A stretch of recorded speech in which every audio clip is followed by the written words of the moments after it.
Godfather of the Green Berets, Billy Waugh, and I do apologize, I 100% mispronounced that. I have no idea how that's pronounced, so please bear with me and forgive me.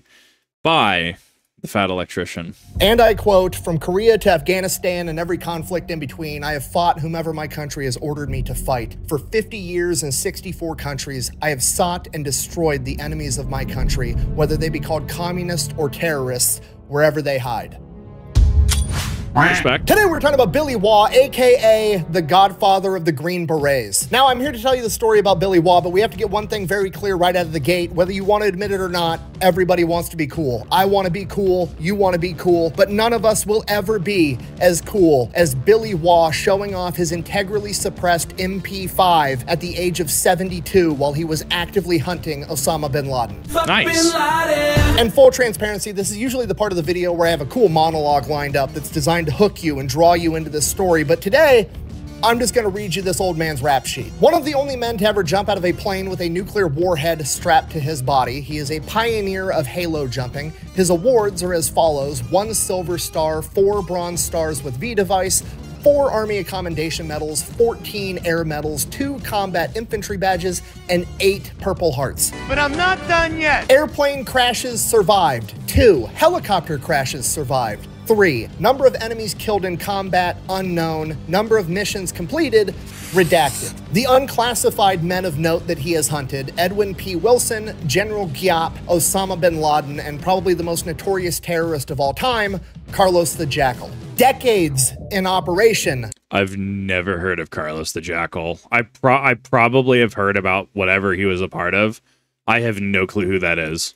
5 countries he's operated in, 64 number of times that he was captured by the enemy, 0. Wow. And we're going to get to it right after a word from our sponsor. Nicholas, what is this? That's the new CMMG BR4. When did you get it? I've had it. Nice recovery. No, I would have remembered something like this. Okay, fine. I just got it, but I had to because it's the only one they Cerakoted to look like a Busch Light can. So you got a new toy. What do I get? I mean, what do you want? I don't know. I'll do some shopping and I'll let you know. So have fun with the ad. Mayday! Mayday!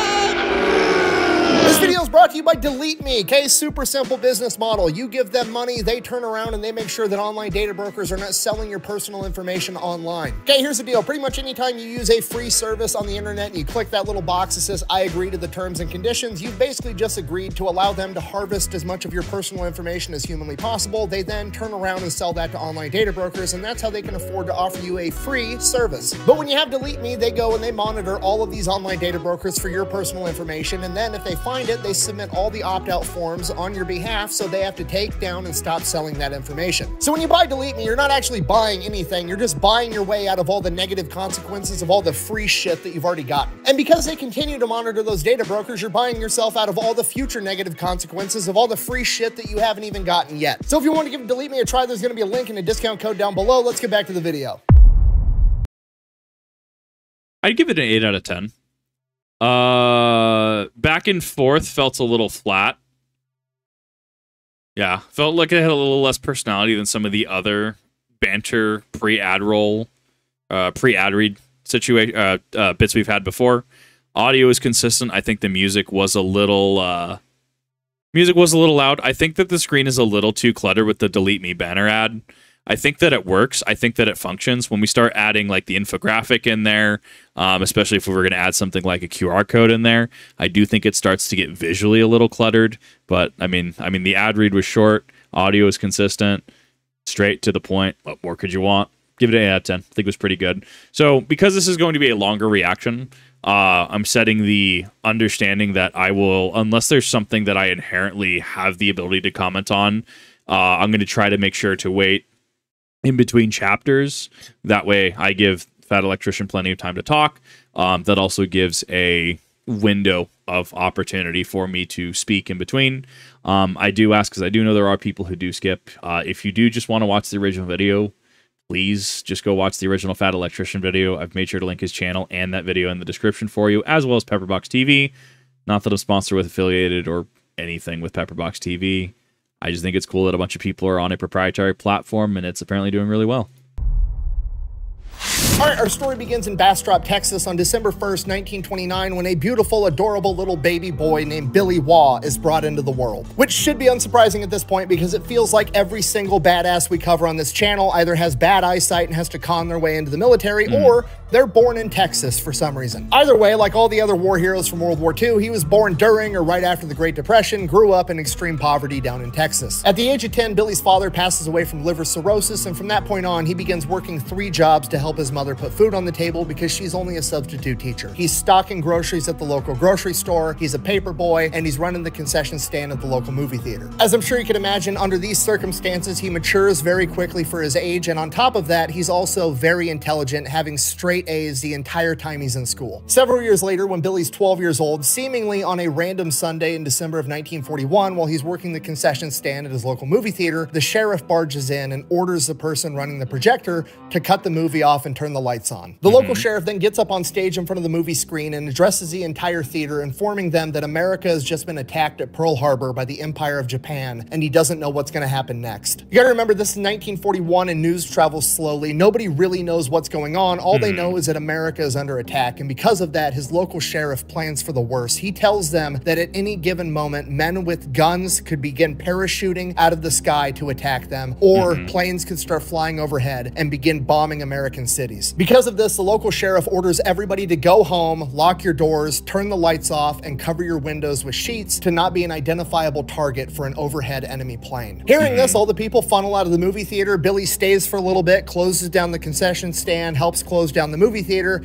and then goes home. For the next 3 years, Billy volunteers for every shift he can get at that movie theater because he wants to be able to watch the newsreels of what's going on in the military right before the movie plays. He becomes obsessed with it. He wants to join the military and fight back, but he's only a kid, and this goes on for years. And then when he's 15 years old, he hears a rumor that in California, the United States Marine Corps is allowing 15-year-olds to enlist and go off and fight the Japanese. Hearing this, Billy drops everything and just starts hitchhiking to California. No money, no ID, no plan, nothing. Over the course of a couple of days, he makes it all the way to Las Cruces, New Mexico, and he gets picked up by the local police department for being out past curfew. 15-year-old Billy, unable to produce an ID, gets taken into the police station. He then proceeds to tell the cops everything. He's a 15-year-old kid. He's running away from home to join the Marine Corps. The cops tell him, like, hey, literally just a rumor. That's not true. The Marines are not letting 15-year-olds enlist, at least not knowingly. So we're not going to let you continue hitchhiking across the entire country. We're going to make sure you go back home. So you get to stay here until you can come up with enough money to buy a bus ticket. We're going to take that money, buy you a bus ticket, and ship your ass back home to Texas. So Billy, at the age of 15, does what any main character badass would do.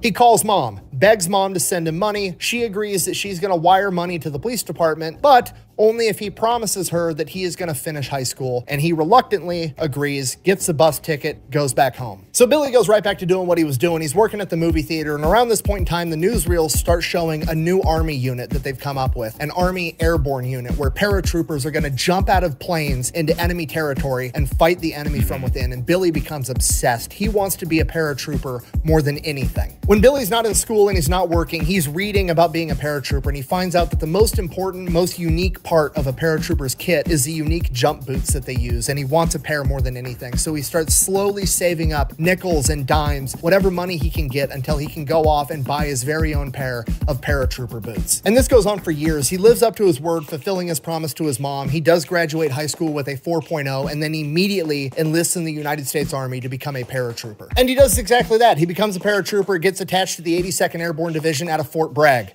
No, not that one. Definitely not that one. There you go, that one. So I think that that's actually super interesting. So, I mean, from a young age, right, he lost his father, ended up picking up those 3 jobs, right? Definitely showcasing initiative, definitely showcasing, I would argue, hard work ethic, right? Dude is, for all intents and purposes, just built different, right? Like, 100%. He did mature quickly as well, as noted by the Fat Electrician. I mean, straight A's, that's no small feat, right? Like, dude is clearly just built different. He's intelligent. I would argue he's disciplined. I would argue he's driven, especially later on when we get to the boots argument, right? The fact that Pearl Harbor, right, because he's shutting down in the middle of the theater, right? Hi, turn on the lights, you know. Hi, this is what's happening. Like, I mean, they're like, once again, Pearl Harbor was a very, very massive event. Like, that was a huge inciting incident. for the U.S. in regards to World War II, right? 100%. And it also showcases just the absolute comparative light speed that information travels in today's day and age in comparison to this. Because, yeah, there is that overhead attack threat. There is that threat of, you know, hi, go in, lock your doors. You know, we don't know what's going to happen. We don't know, you know, if we're going to have Japanese bombers, Japanese fighters. Like, there's not really, not that there's not communication on it, right?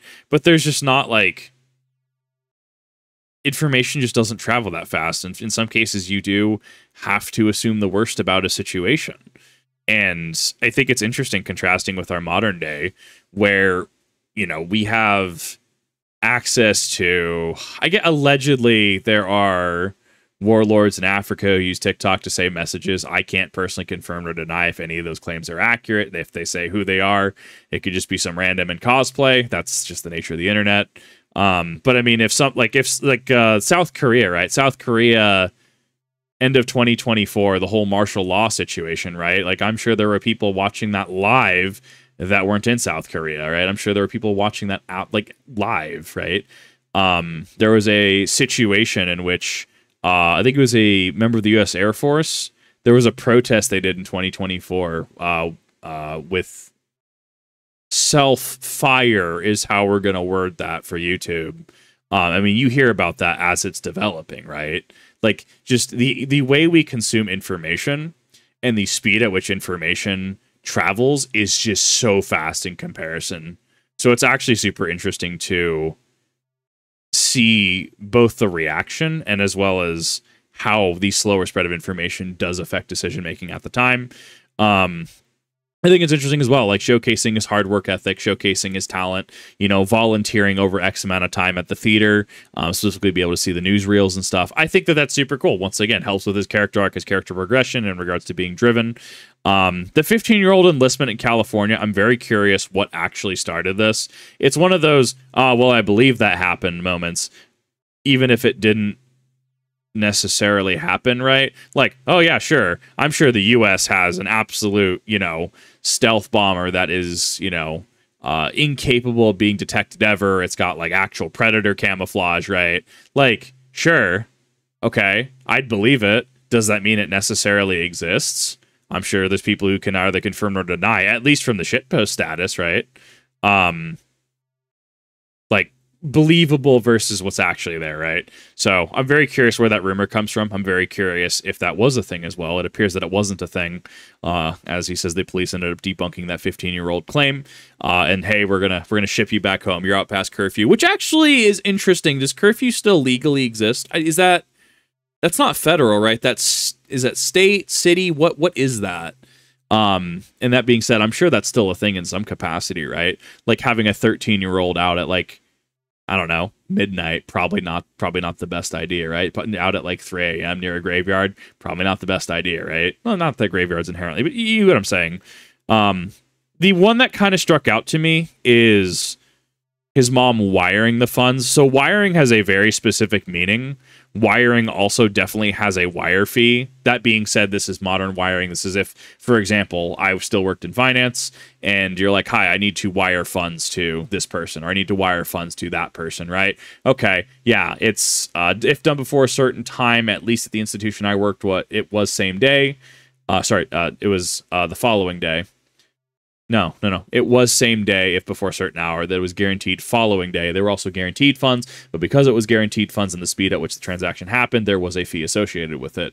So unless finance was just that different in this time period, right? I don't know.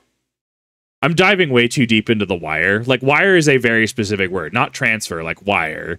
So that's interesting as routing an account. As far as my current my understanding of modern finance, you're routing an account number. She would send routing an account number to that, potentially pay a fee for that. I think it's interesting.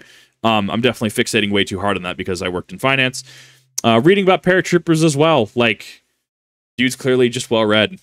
He does fulfill his promise to his mother as well, paying her back for bailing him out, quote unquote, so to speak, getting him home right. As well as just with a 4.0, because why not? This dude is actually just built different, and he is just an absolute legend in every sense of the word already. Like he has what an origin arc.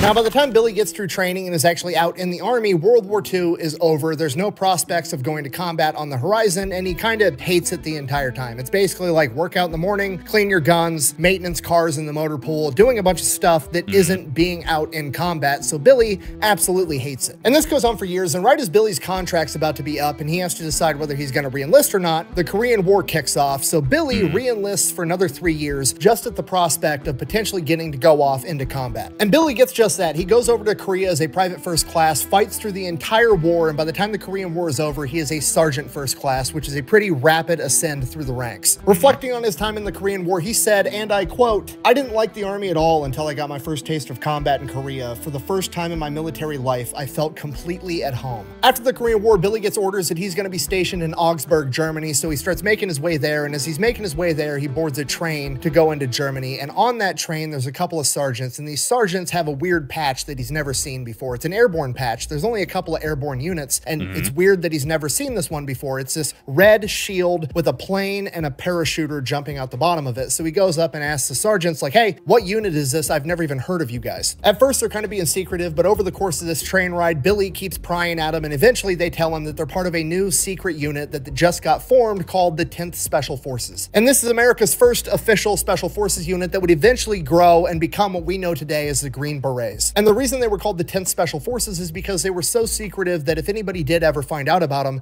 they wanted them to find out about the 10th Special Forces unit, making people think that there must be at least 9 others, when in reality, there was actually only 1. So Billy keeps prying. He's like, cool, that's great, but like, what do you guys actually do? Like, what does being Special Forces even mean? Because the concept wasn't even known at the time. And these guys are like, honestly, we don't even know yet. We're just getting highly trained in absolutely everything, and we're supposed to be a force multiplier on the battlefield. We're supposed to be the guys that go on all the top secret, super dangerous missions that nobody talks about. And hearing that, Billy's immediately sold. He has to be a part of this unit. So he starts asking questions, and they're like, actually, we are looking for people to come and join the organization and be a part of it that have a bunch of combat experience. You're a sergeant first class. You could probably apply and go through the training process and maybe make it onto one of the teams. And he does just that. Billy applies, ends up getting accepted, becomes one of America's first ever Green Berets. And for the next 5 years, we don't really know what Billy was up to. Potentially, it wasn't worth mentioning, or more likely, it hasn't been declassified yet. But what we do know, when asked about it, Billy said, and I quote, "I helped develop new ways to fuck with the enemy to the max from within." Over the course of this 5 years, Billy climbs to the top. He's one of the best operators that America has. He's literally a leader in a tier 1 unit. If you don't know what that means, there's 3 tiers. Typically speaking, tier 3 is like your normal ground pounding infantry units. This is like your 82nd Airborne, your 101st, your 10th Mountain Division, your conventional warfare guys. Tier 2, which is often confused with tier 3, is your normal Navy SEALs, Army Rangers, Green Berets. And then they have tryouts, and they take the best from tier 2 and put them in a tier 1 unit. So this is the things you've heard of like Delta Force, CAG, SEAL Team 6, the unit. These are all tier 1 guys, and Billy is a leader at the tier 1 level. So when Billy does come back into focus or on the record in 1960, this is like the peak of the Cold War. There's all kinds of crazy new ideas going on of like what the future of warfare is going to look like. Everybody's investing in nuclear bombs, trying to figure out new ways to implement nuclear warfare. We've got America with Atomic Annie figuring out how to shoot nukes out of artillery. We've got the British over here developing chicken-powered nuclear landmines. We've got the Davy Crockett, which is where American soldiers are trained to shoot a small nuclear warhead out the side of a moving Jeep with a recoilless rifle. And while all this crazy shit's going on, somebody inside the US government realizes like, hey, this is all great, but there's a lot of work involved. You know what I mean? I have to get this giant artillery piece in the right place at the right time, or I have to get a Jeep on the ground, or I have to bury a chicken-powered nuclear landmine. What if I just want to create a second spawn point for the sun in secrecy to really surprise the enemy? So the United States, in top secrecy, created green light teams. The idea was basically take the best Green Berets that we have, train them to jump out of a plane, like with a parachute, with an atomic bomb strapped to them. They would then land, sneak behind enemy lines, plant the nuclear bomb wherever it needed to be planted, set it on a multiple hour-long timer, and fucking run.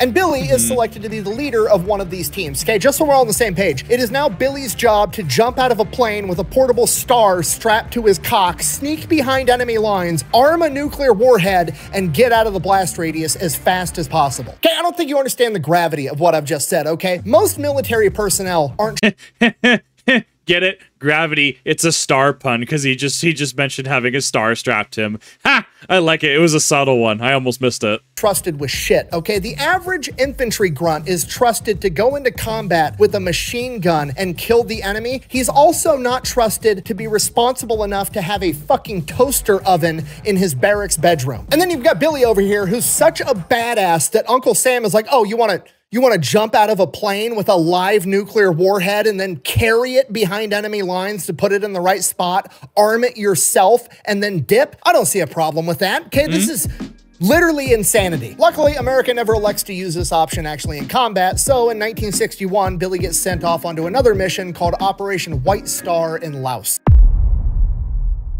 I think that was actually super interesting. So, points from this that I had. The fact that World War II is over by the time his training is over, definitely a bummer, right? Especially, you know, coming from his upbringing, coming from like, yeah, no, wanting to see these newsreels, you know, the situation in regards to the theater, unsure what happened after Pearl Harbor happened, right? Definitely a pretty interesting situation to find oneself in, especially I think that leads into the concept of malcontent post-World War II. Obviously, we have the Korean War coming in, which was mentioned, and obviously that's where he went to kind of do some stuff. But I feel like there was definitely some malcontent after World War II's conclusion. I'm sure there's been plenty of documentaries, I'm sure there's been plenty of channels that have covered this in greater detail than I personally know about. It's definitely one of those that I think that it's interesting to see that kind of bleed over into the Cold War or bleed over into policies such as Japanese internment camps that happened in the U.S., certain domestic policy decisions that end up happening. I think it's just interesting to watch that. His rapid ascension, I think that can be attributed to his skill for all intents and purposes, his wit, his intelligence. I mean, I think that this is merit-based promotion at its finest. Would you not? Would you agree? Right, because he clearly is in a tier 1 unit by, you know, later on, a leader in a tier 1 unit, effectively super soldier status, and rapidly ascending to, I think he said it was first sergeant, I believe. Like, yeah, merit-based. Can you do the job? Oh, wow, you're really good at doing this job. We should promote you. We should reward you because you're really good at this job. You're clearly the right person for the right job. That's all anyone can really ask for.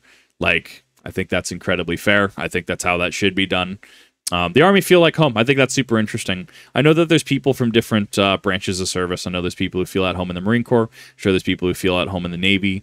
I know for a fact there's people who feel at home in a submarine. I don't know how they do it. Like that's one of those. I'm not entirely sure how that one works. Just being in a sub for months on end with, yeah, I don't know how you do that. But I'm sure there's people that feel at home there. And honestly, like, cool, good for you. But yeah, just having that kind of home, having that sense of belonging, that place, that the ability to do a job that you're good at. I think it's great. I think that's definitely something special that I think a lot of people want. I think that's why the military appeals to a lot of people. Yeah, some people want to just get paid and go home, but I think there's something special about when you have that hard work and talent working in tandem and they desire to be there. I do have a little bit of reservations in regards to the 10th Special Forces operation, the new secret operation unit that was mentioned. You know, we had things like the Enigma machine. We had, you know, clearly military intelligence is a thing. So I have to ask if just by simple poking and prodding, they just reveal that they're a secret quote unquote unit. You know, whether there's supposed to be 9 other ones or not, right? Like just revealing information that this feels need to know. I could be wrong.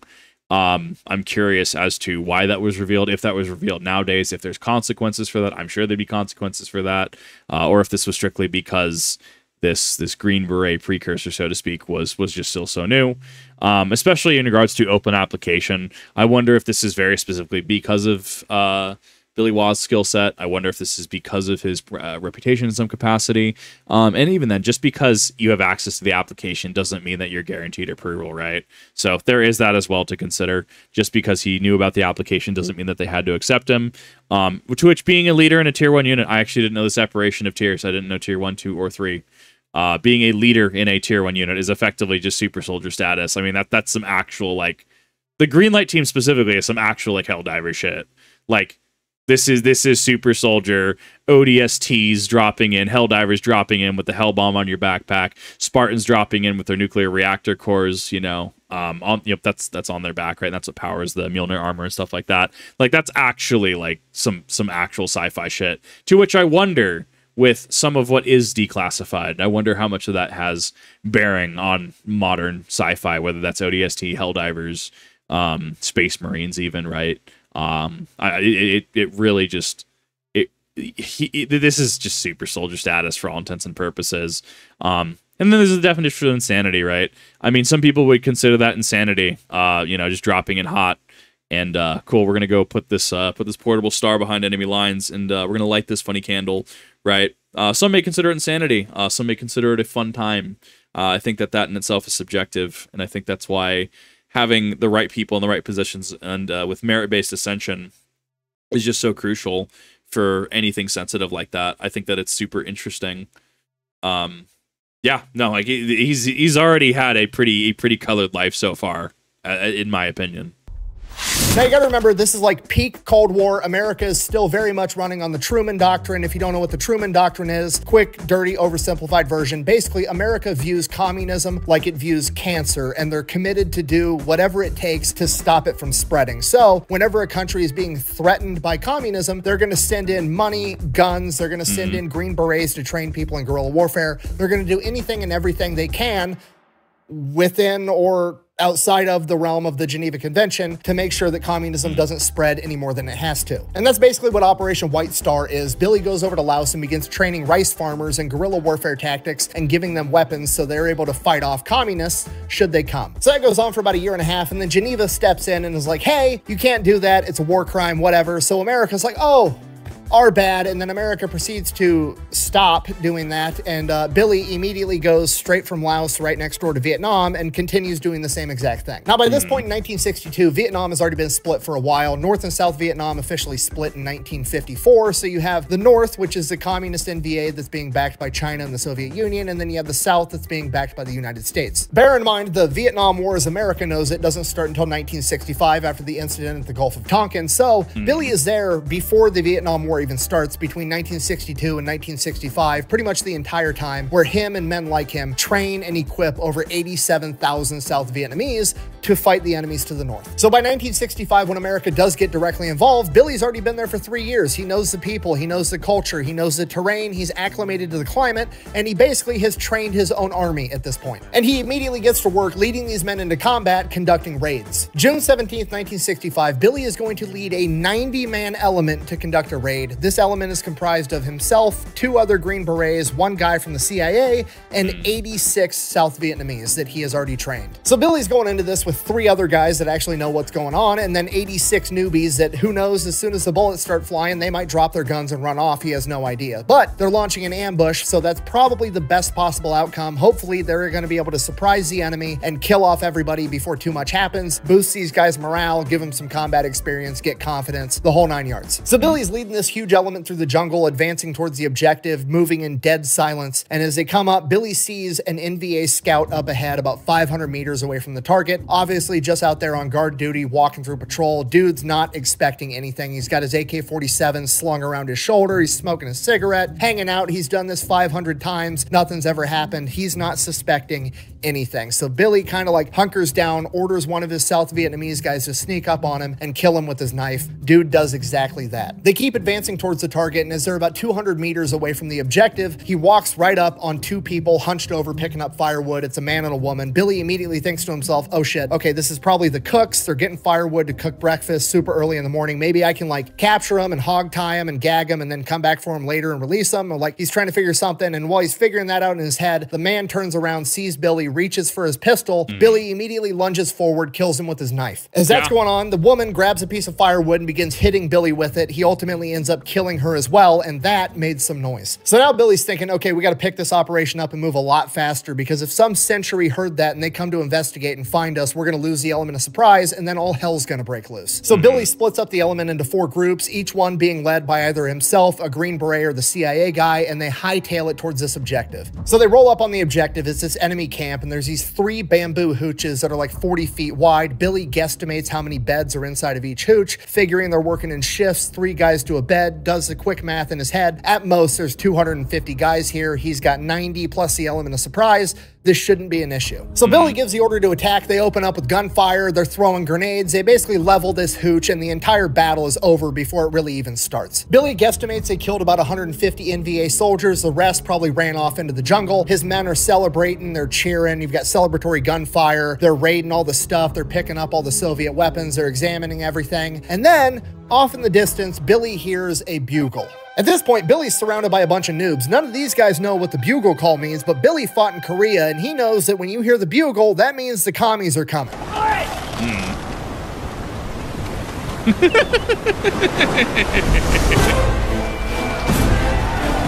Time to go. What Billy didn't realize is this wasn't just a single camp out in the jungle with 3 hooches in it. It was one of about 12 camps of 3 hooches, all in close proximity to each other. And Billy's taken out one of 12, meaning that it wasn't 250 men there. It was like 3,000. Billy has all this run through his head in the matter of a second, has his oh fuck moment, pulls out his flare gun, fires a flare up into the sky, which all of his men know is the signal to retreat back to the rallying point, which is an old cemetery about 650 meters away. It's on top of a hill, so they're going to have the high ground, some cover, and that's where their comms equipment are, so they're going to be able to call in airstrikes. It's the only chance they have of surviving this. As soon as Billy fires the flare, everybody kind of looks at him like, what the fuck's going on? And then immediately machine gun fire opens up and green tracer rounds are flying everywhere, and they all take off running back into the jungle, headed towards that cemetery. At this point, it's complete chaos. Everybody's running off into the jungle in different directions. It's essentially every man for himself. So Billy's running through the jungle. The enemy's about 100 meters behind him, shooting at him, and he's dodging all the bullets through nothing but luck, and he gets to within 150 meters of the cemetery, which is great, but the problem is the last 150 meters between him and the cemetery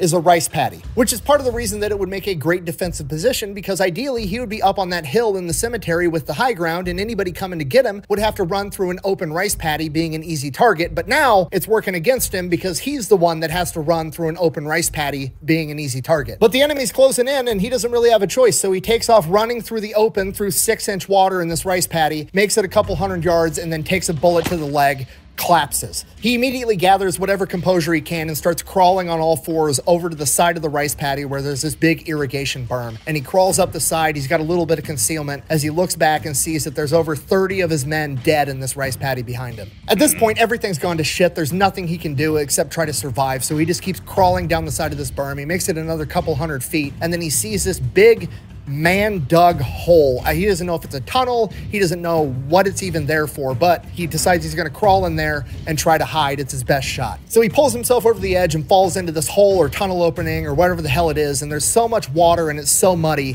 he's immediately just stuck inside this mud and can't dig himself out. But it's dark. Maybe he can cover himself in the mud and hide here and wait till tomorrow and then make a clean getaway somehow. And as he's in there in this hole, he just hears heavy, labored breathing. So he starts fighting his way through this mud, working his way deeper into this hole, and then turns a little bend and comes face to face with a water buffalo, shits his pants, pulls his knife out immediately, and then realizes this water buffalo's stuck too, and it's blocking the rest of the way. As soon as that happens, Billy hears somebody else jump down in the hole behind him. He whips around, and it's the CIA guy, and the CIA guy's like, they know we're here, we gotta go. Billy, thinking fast, realizes, no, you have to go. I'm stuck in this mud. Don't wait for me. Get out of this hole. Get up to that hill, get the comm equipment, and call in an airstrike. It's the only chance we've got. CIA guy hops back out the hole. He takes off. Billy fights his way out of this mud over the course of the next couple minutes, pulls himself out of the hole, starts crawling towards this cemetery again, and immediately gets hit with another bullet. This time he gets hit in the foot. Billy looks down. His foot is just shredded. It's hamburger meat. He can literally see his bones sticking out the side of his boot. Immediately thinks to himself, fuck, that's the end of my military career. Not, I'm gonna die, not, this is the end. Hasn't given up on making it out of this situation yet. He's such a badass. His only concern is, I'm not gonna be able to jump out of planes with nuclear bombs strapped to me anymore after this. So he reaches down into his bag, pulls out his little aid kit, pulls out all 3 morphine syrettes that he has, hits himself with all 3 doses of morphine, waits for a couple seconds, feels a warm, tingly feeling go over him, but that's it. He still has excruciating pain, at which point he realizes, I'm really fucked up. A couple of seconds later, a bunch of American planes come screeching by, dropping bombs and napalm on the wood line that the enemy's inside of, at which point Billy's like, okay, I still got a chance, and he keeps crawling towards the cemetery. Billy's crawling for a couple of minutes, and then all of a sudden, everything goes black. Punching through the blackness, Billy can hear a helicopter off in the distance. Billy wakes up, head pounding, still in excruciating pain, feels his head. He's got a big gash and a nice dent in his forehead where a chunk of bone is missing. What the fuck happened? Oh shit, the sun was over there and now it's over there. How much time has passed? He looks at his watch is gone, and then he's like, oh shit, I was wearing sleeves. Where are my sleeves? He looks down. He is butt-ass naked on the side of this berm, covered in mud that is now baked to his skin. He has no idea what actually happened. His best guess is that he caught a ricochet round to the head, knocked him unconscious, and then the NVA found him, assumed he was dead because how fucked up he was, stripped him of his clothes, stole his Rolex, and left him. So the helicopter lands, they pick Billy up. He finds out that himself and 15 other men were the only ones to survive. The medics start working on him, giving him medication. He passes back out, and for an unknown amount of time, he's just in and out of consciousness. He's in an aid station, then he's in a hospital. He vaguely remembers General Westmoreland visiting him at his bed and giving him his 6th Purple Heart and a Silver Star for Valor. And the next thing he knows, he's back in America in a hospital for the first time in 5 years. So when he really comes around, he's at Walter Reed Medical Center. He figures out everything that happened to him. And while he was in the rice paddy and down in the mud and getting baked in the sun, leeches had made their way into a lot of his wounds, and he had deep, deep infections inside of his leg. And they were talking about amputating his entire leg. Yeah. Whoa, no touchy. No touchy.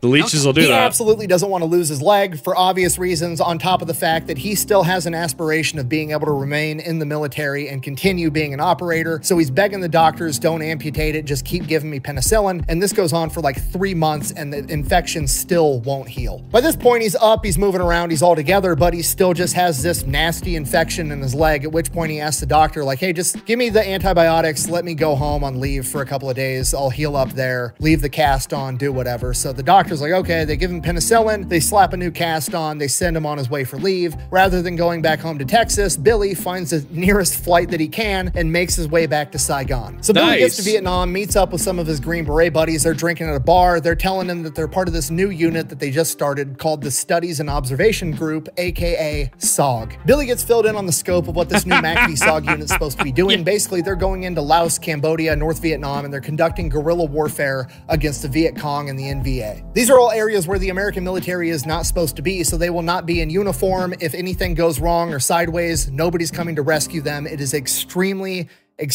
dangerous missions. MACV SOG does a ton of different things during the Vietnam conflict, but to give you an idea of what these guys are doing, you have missions like Operation Eldest Son. Basically, the NVA is using Laos and Cambodia as the neutral territory where they're not supposed to be able to smuggle supplies deep down into South Vietnam so that the Viet Cong have resupply, and that's what's keeping the war going on that front. So MACV SOG during Operation Eldest Son goes into these territories that they're also not supposed to be, essentially waging a shadow war. They track down where the NVA are and where they're leaving all these weapons caches for the Viet Cong, and then rather than just destroy it so they know they're there, they decide to be sneaky, and they go into these weapons caches and swap out a bunch of the weapons, equipment, and ammunition with faulty weapons, equipment, and ammunition, with the goal being to harbor distrust and demoralize the Viet Cong, because it's pretty hard to wage a war when you go to reload with all the bullets the NVA gave you, and then suddenly your gun jams or it blows up in your face because the Americans swapped it out with faulty ammo. And if you want to see what that looks like, my friends Adam and Bryce over at the Ballistic High Speed channel actually did an entire video on Operation Eldest Son where they actually tested this faulty ammunition to see what it would look like in super slow-mo. I'll throw up a clip here now, but they have a full video over on their channel.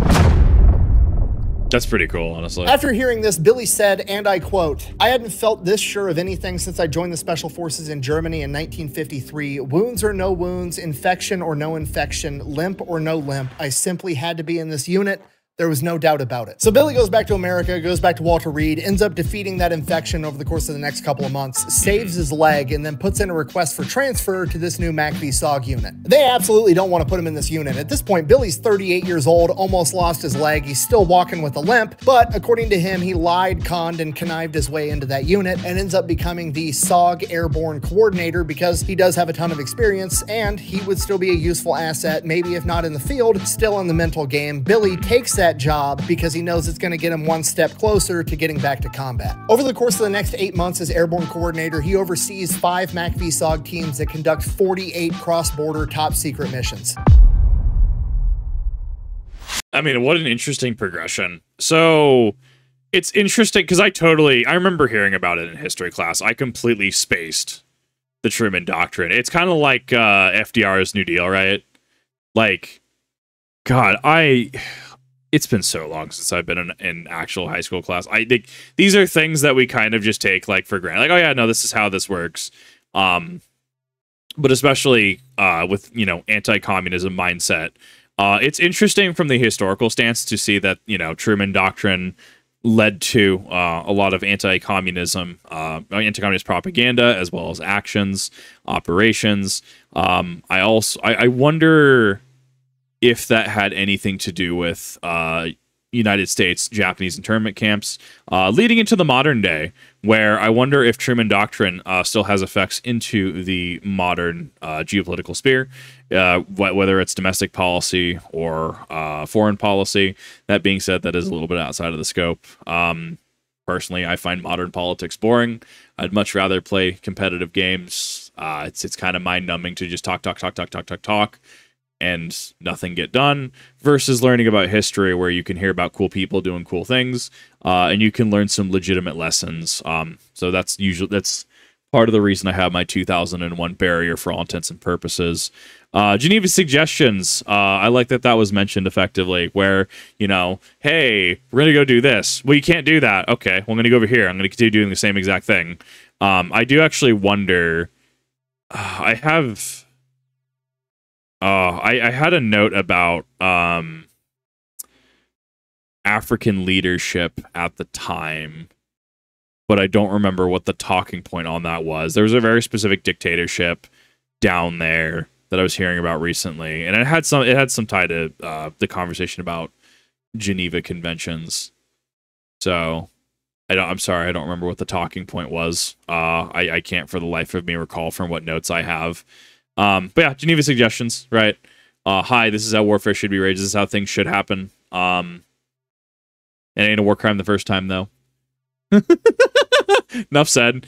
Pre-Vietnam War. The fact that he was there before Vietnam. I mean, I think it's one of those interesting things where just because the U.S. got involved after Pearl in World War II more off. Sorry, I'm really trying. I've been reacting for a few hours today. Just because, like, the U.S. gets involved, quote unquote, in World War II officially, right, after Pearl Harbor, doesn't mean that there weren't pieces moving before, right? Equipment being moved, supplies being created, generated, distributed, etc. So it's interesting to, before the Vietnam War officially kicks off, to be in the area and even training for certain operations there. When it comes down to the two individuals, the one with the firewood and the one who tried to reach for their sidearm, I mean, that reaction time is nutty. Like, think about it that way, right? Like, there are people who have the reaction time of a sloth, right? Like, the fly will land on their face, get off their face, and then they'll smack their own face because they think they're, right, certified, like, actual meme status. That's some pretty good reaction time to really kind of take in information to formulate alternative plans. I think maybe you could make the argument, nah, just take them out, right? Don't give them the chance to act. That being said, I think that there's something to be said for cognizance of situation, ability to problem solve, being willing to change the situation and potentially bolster your position in the situation. And then having the reaction time for when things did go south to be able to kind of split the operation, right? Split the operation. Hi, you're going to do this. You're going to do this. Things are kind of going sideways Let's go and get this done. Mission state has changed. Game state has changed for all intents and purposes. I think it's cool to see that. I think it's cool to see, you know, the ability to take charge, to on the fly be able to shift some leadership around, shift some things around in priorities. That being said, the Bugle, I actually wasn't aware of the Bugle, but that's interesting. A little bit of interesting history there.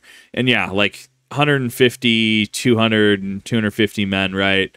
Definitely a fraction of approximately 3,000-ish men. Like that is a they're deep in the hornet's nest at that point. Like that's one of those where, oh my god, yeah, no, I think they sent the right man for the job.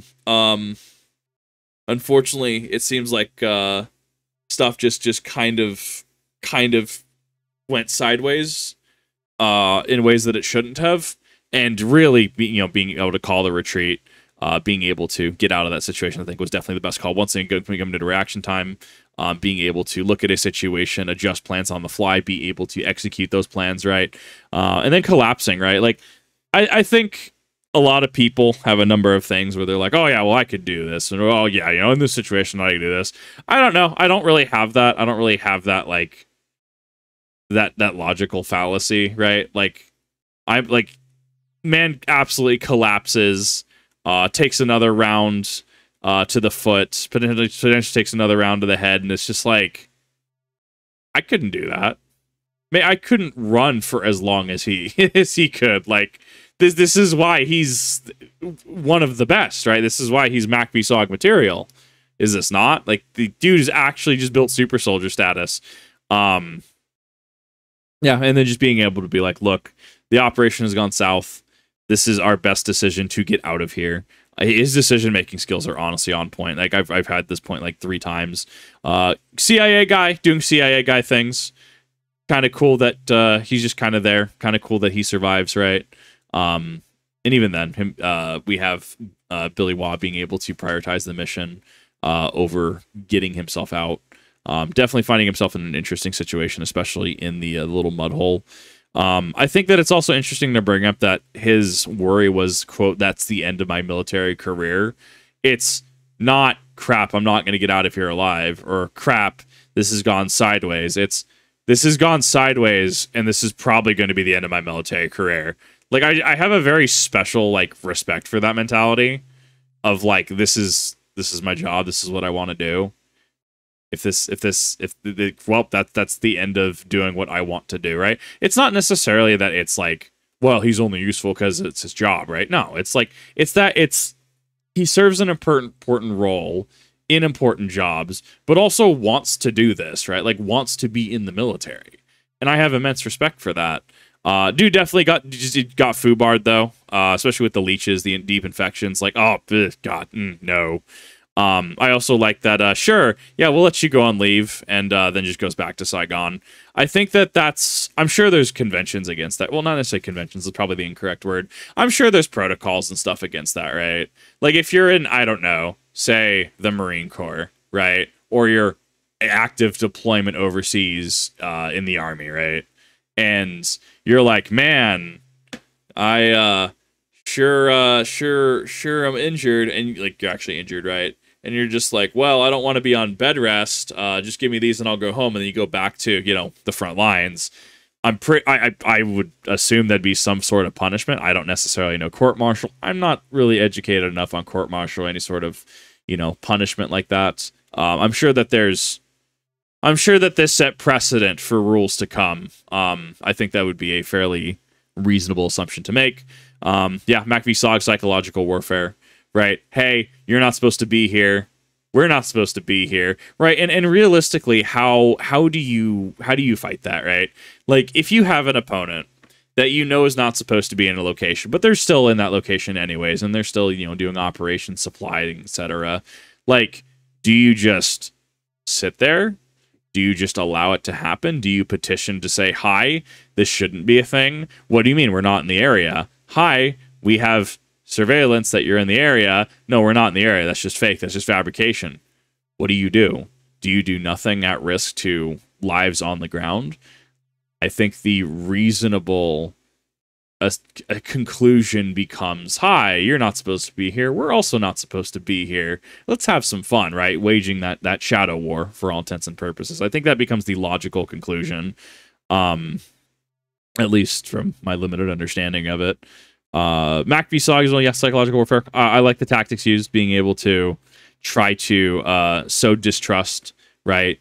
Rigged ammunition, rigged firearms, right? I think it's honestly really cool to be able to do that. I also, the simply had to be in this unit was what the quote that kind of stuck out to me, because, I mean, I'm certain that if you're good enough, or if you have a good enough reputation, like, I'm sure you could make it to most any unit as long as you had the actual qualifications. Like, Ranger School exists, SEALs have tryouts and stuff, right? Like, I'm sure a modern equivalent of Mac v SOG, right? Like, sure, you could hypothetically join, and you could hypothetically get there if you were physically fit enough, built correctly. But I don't know. I don't really know how that works in the military setting. If you go in and go, I want that, I want to be that. I'm certain even if you meet all physical qualifications, there might be disqualifying factors. So I think it's interesting. I don't know if this is necessarily a snapshot of the military in the time, like the time frame this occurred, or if this is a snapshot of military life in general, or if military policy has changed over the decades to kind of shift away from that, or if Billy Waugh kind of just gets a free pass because dude is actually just built different. Like Mac v SOG actually built Super Soldier.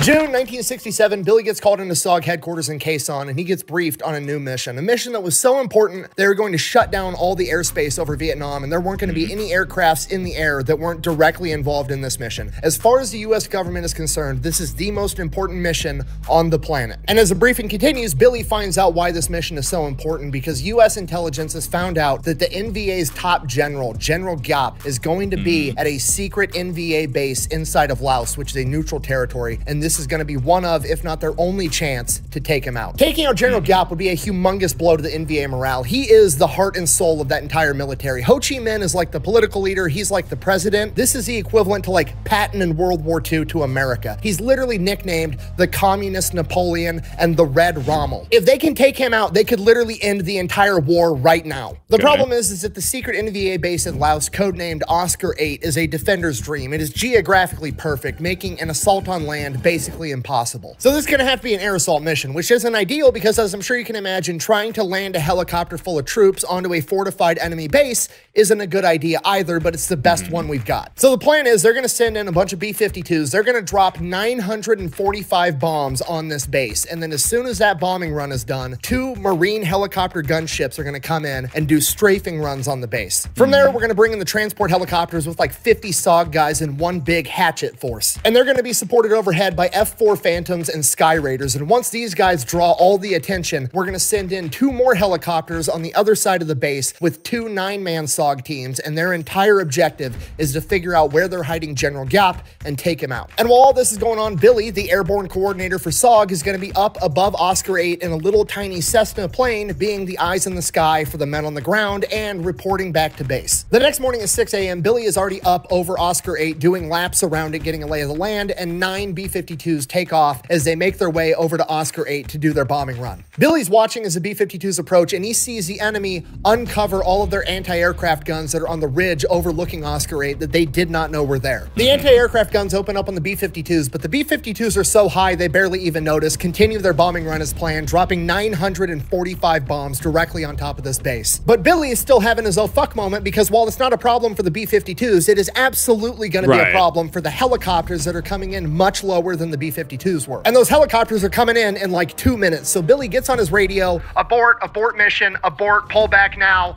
Radio silence, nothing's going through. Billy's panicking, he's switching over to different channels, he's having the pilot of the airplane in front of him try to use his radio, nothing's getting through. At this point, Billy can literally do nothing but continue trying to get a radio message through as he watches in horror as the 2 Marine gunships approach, begin their strafing run, and both immediately get shot down. As soon as the gunships impact the ground, Billy can already see the transport helicopters coming with the hatchet forces, but the way that the planes crashed, they tucked themselves up inside the ridge, so those helicopter pilots that are coming in aren't going to be able to see the crash until until it's too late. Billy's still trying to get through on radio, telling the hatchet forces not to land, but he can't get through, and they go to make their landing and both get shot down as well. And Billy is watching tens of men falling out of these helicopters as the helicopters plummet to the ground. From Billy's perspective, everything's moving in slow motion and fast forward all at the same time. He's watching men crawling out of burning helicopters as the two F-4 Phantoms come screeching by, traveling at Mach 2 and attempt to hit these anti-aircraft guns. One of them gets shot down as well. As the SOG hatchet forces continue exiting the helicopter, going into bomb craters, picking up defensive positions because they're completely surrounded by hundreds of NVA soldiers. Then the Sky Raiders show up and one of them is shot down as well, and then the hatchet forces are actually able to communicate with Billy via radio. They tell Billy they've got 25 men alive, but they're completely surrounded as the pilot tells Billy, we're almost out of fuel, we have to turn back now or we're not going to make it. Billy tells the hatchet forces on the ground to hunker down, he's going to be back. As they make their way back to the airstrip, he finally reestablishes communication with headquarters and they don't know anything. Billy immediately fills in the chain of command. There's 2 downed gunships, 2 downed transport helicopters, a downed F-4, and a downed Sky Raider. He then gives them a description of where that ridge is with all the anti-aircraft guns, and they immediately send over planes to begin bombing that area. In addition to that, they also basically make a circle of bombs and napalm strikes around the surviving hatchet members and just continue doing bombing run and napalm run after bombing run and napalm run, creating a wall of death protecting them. Billy makes his way back to the airstrip. The plane lands. He jumps out, runs, finds the best helicopter pilot they have, a guy by the name of Mustachio. They jump in a helicopter and take off, headed back to Oscar 8. Billy guides Mustachio to the different downed helicopters as that ridge line with the anti-aircraft guns is still getting absolutely bombarded, taking the plane down, picking up all the surviving members from these helicopter crews and bringing them back to the airstrip. By the time they make it back to the airstrip, the Cessna's been refueled and ready to go. Billy hops out of the helicopter, hops into the Cessna. They take off back to Oscar 8 again. The only surviving members on the ground are the members of the hatchet forces that are being pinned down by hundreds of NVA soldiers, but at least the anti-aircraft guns have been completely obliterated. By this point, Billy's overhead, but the sun's already going down and they're not going to be able to get helicopters on the ground in the dark with hundreds of enemy soldiers surrounding them. So the hatchet members are just going to have to fight all through the night as they call in C-130 Spectre gunships to give fire support. The Spectre gunships, the bombing runs and the napalm runs continue to protect these guys all through the night while Billy is constantly flying overhead in his Cessna, observing everything. At first light the next day, they bring in 4 transport helicopters, landing them in the bomb craters next to the bomb crater that they're inside of, picking up the surviving hatchet force members. They get back to the airfield, they do a head count, and there's still 24 men that are missing in action. For the next 4 days, Billy and the rescue crews canvass the entire area looking for any sign of these men so that they could go down and rescue them, and for days they don't see anything. And on the 4th day, as they're flying over, Billy spots a bright red rescue panel. They pivot, shift the plane to fly closer, and it's actually sitting on top of a SOG member's chest. As they get closer, the SOG member raises his arm, giving the thumbs up, and Billy marks the area and they got to come back and get him. Billy immediately calls in a rescue helicopter, explaining that it is more than likely a trap, but they have to go in and save him anyways. He instructs the aircrew this is going to be an extremely dangerous mission, and their best chance is to have one guy rappel out of the side of the helicopter to the ground with an extra harness, hook up this other member of the team that's injured, and pick them both up as they dangle from the helicopter and fly them out of the immediate area, find somewhere else to land to actually get them inside of the helicopter, and that's exactly what ends up happening. Luckily, while it was a trap, the NVA members, after the first 3 days, abandoned the idea and figured that they weren't going to come back and save this guy and just left him to die out in this open field to the elements. So nobody actually attacked the helicopter and they saved this SOG member. That SOG member's name was Charles Wicklow, and he is the only SOG operator to ever be captured by the enemy and get to return home. This gave Billy hope that there might still be more men out there, and he continued to canvass that area for 5 more days, finding nothing, not even a trace. That's unfortunate. That is, and that's. So when I say, like, when you sign up to the military, right? Like when you go into the military, that is a very real option where you could very well not come back. So that's why there's criticisms that I have in regards to military upper, well, specifically military management, upper management, top brass, etc. Especially when you gatekeep things or your interests are not in line with protecting the most amount of soldiers, right? Like, at the end of the day, there are some people who have your moral and ethical obligation in the military. There's also people who just want to, like, get their paycheck and go home. Not that they're mutually, not that they're inherently different. Some, infinity of gray in between, right? But Yeah, very much concerned when it seems like lives are needlessly risked. And that being said, there's people who are far, far smarter than me who have to make those decisions and who have to hold lives in the balance and weigh what actions are going to be more beneficial and if that is worth the lives that it could cost. Yeah, so when we're going into Laos at this point, yeah, high value target, right? One of those operations where, yeah, like pretty high value target. From what it sounded like, Laos was one of those countries, hey, people shouldn't necessarily be in. But that being said, if it's a high value target, what becomes the thought process there, right? Like what becomes the logical progression there? And I think the logical progression is, look, we could literally end an entire war. Maybe we're not supposed to be in the specific area, but ending the entire war, saving the most amount of lives as well. In process of doing that seems like the pretty reasonable call there. I also like that it was a multi-wave assault. I mean, this is where you see like people go to schools and institutions and have education to be able to do this, right? Being able to, I'm sorry, I don't remember the names of the vehicles specifically. Being able to crack it open with, oh, it was Grandpa Buff. Yeah, it was Grandpa Buff, right? Being able to use Grandpa Buff to crack open those defenses, follow that up with the secondary wave, have SOG members come on in via chopper and be able to assault from, like, it's a multi-wave assault going on. It's actually really fascinating to see things like that, even in things like Lord of the Rings, right, where Siege of Helm's Deep, right, you have Saruman, who is bringing the foot soldiers with the shields first. I mean, most Uruk-hai have shields, but then you get to see them assail the wall and with the ladders. Then you get to see them coming up the causeway. You start to see ballistas with grappling hooks come into the fold, distraction off the causeway. In the causeway, you start to see the battering ram come on up. And like Peter Jackson did a really good job, right? The entire trilogy is just fantastic. But you get to see kind of the multi-wave assault there. And then while the battering ram is being focused on the causeway and you're already oppressed with ladders and grappling hooks and stuff, you end up having the Berserker Uruk-hai with the explosive in the drain, right? Very cool to see things like this actually come together. The hidden AA guns is definitely somebody definitely got yelled at. I feel like that's definitely one of those things that people yell at. Definitely cost a lot of lives, definitely had a huge cost associated with that. Was it necessarily actual malicious false intelligence? Was this an honest mistake? I don't really know. I don't even know how you begin to substantiate that. Assuming that in the best, this was just, hey, this was an honest mistake.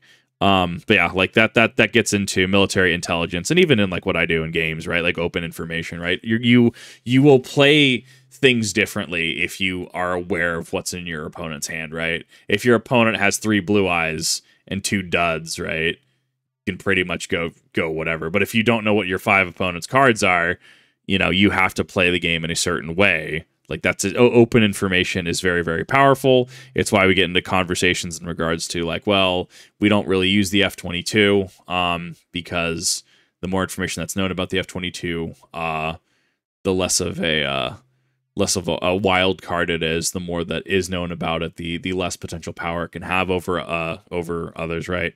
Like that kind of concept.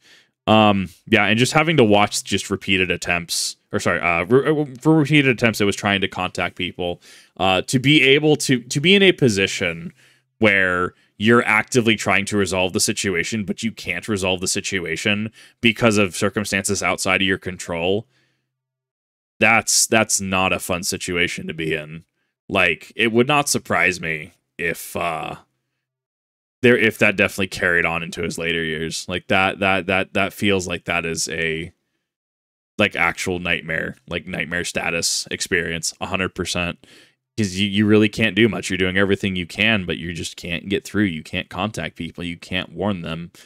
The SOG soldiers crawling out of the wreckage, like for all intents and purposes, just built different, right? To be still able to do that, to still be able to continue, right? Like that is dedication, that is skill, that is just absolutely just being built different. The Wall of Death, protecting the survivors. I think it's really cool. Really cool to kind of see the, hi, this is kind of gone sideways. Situation's pretty foobar.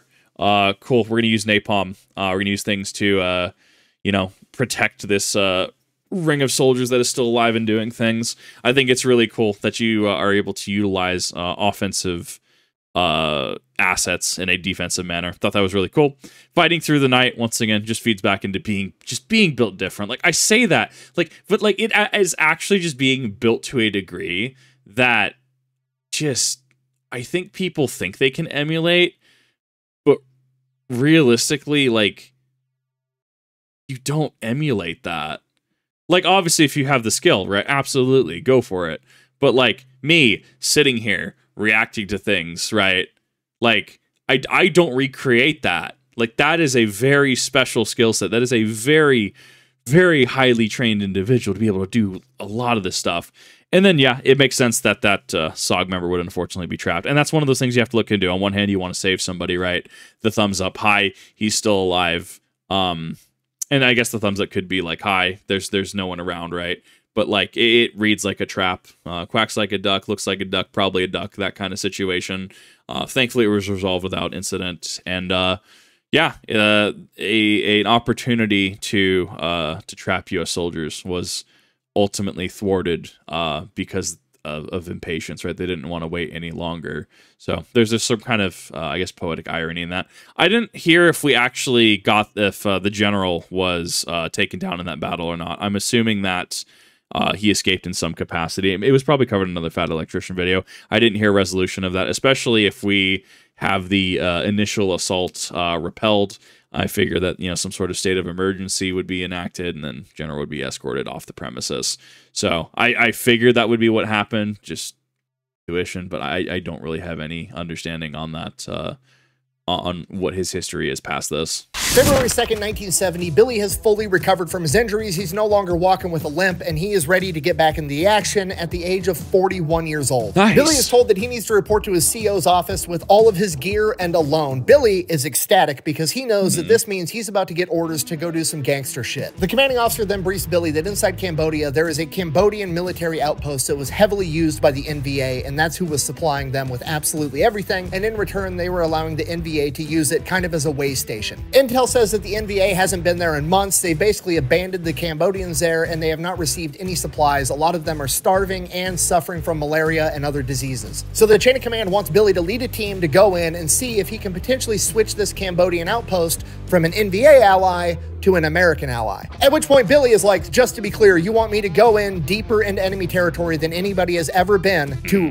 last we knew, enemies, and who knows, maybe they're gonna shoot me on sight, maybe I'll be welcomed, and see if they're willing to come over and play on our team. And he's like, yeah, that's pretty much it. At which point Billy is like, dope, I'm in, let's do this. So Billy goes, he grabs 2 more SOG guys, he grabs a commo specialist, a demolition man, and then he grabs an interpreter, and they take off in a helicopter into Cambodia. So they go in, they land the helicopter, Billy hops out, trying to make himself appear as though he's coming in peace, which he is. They're definitely not shooting at him yet, so that's a good sign right off the bat. Generally. People kind of start to gather around the helicopter, and then as the people start to gather around, the man in charge shows up, a elderly man that's known as Colonel Savut. He has very, very yellow jaundice eyes, a gunshot wound, and a big nasty scar on his head that's long since healed. Billy and him begin communicating through the interpreter, and the colonel basically tells him like, yeah, I don't fucking like the NVA guys. They treated all my people like shit. They kind of just took all the supplies that they wanted, not caring how many supplies they left us. We've been starving and riddled with disease forever. And Billy is like, I can help with literally all of that. Goes over to the helicopter, opens up a case of just piss warm Budweiser, hands the colonel one. He's pumped, pops the top, chugs the entire thing, and begins handing out Budweisers to all of his other officers. Yeah.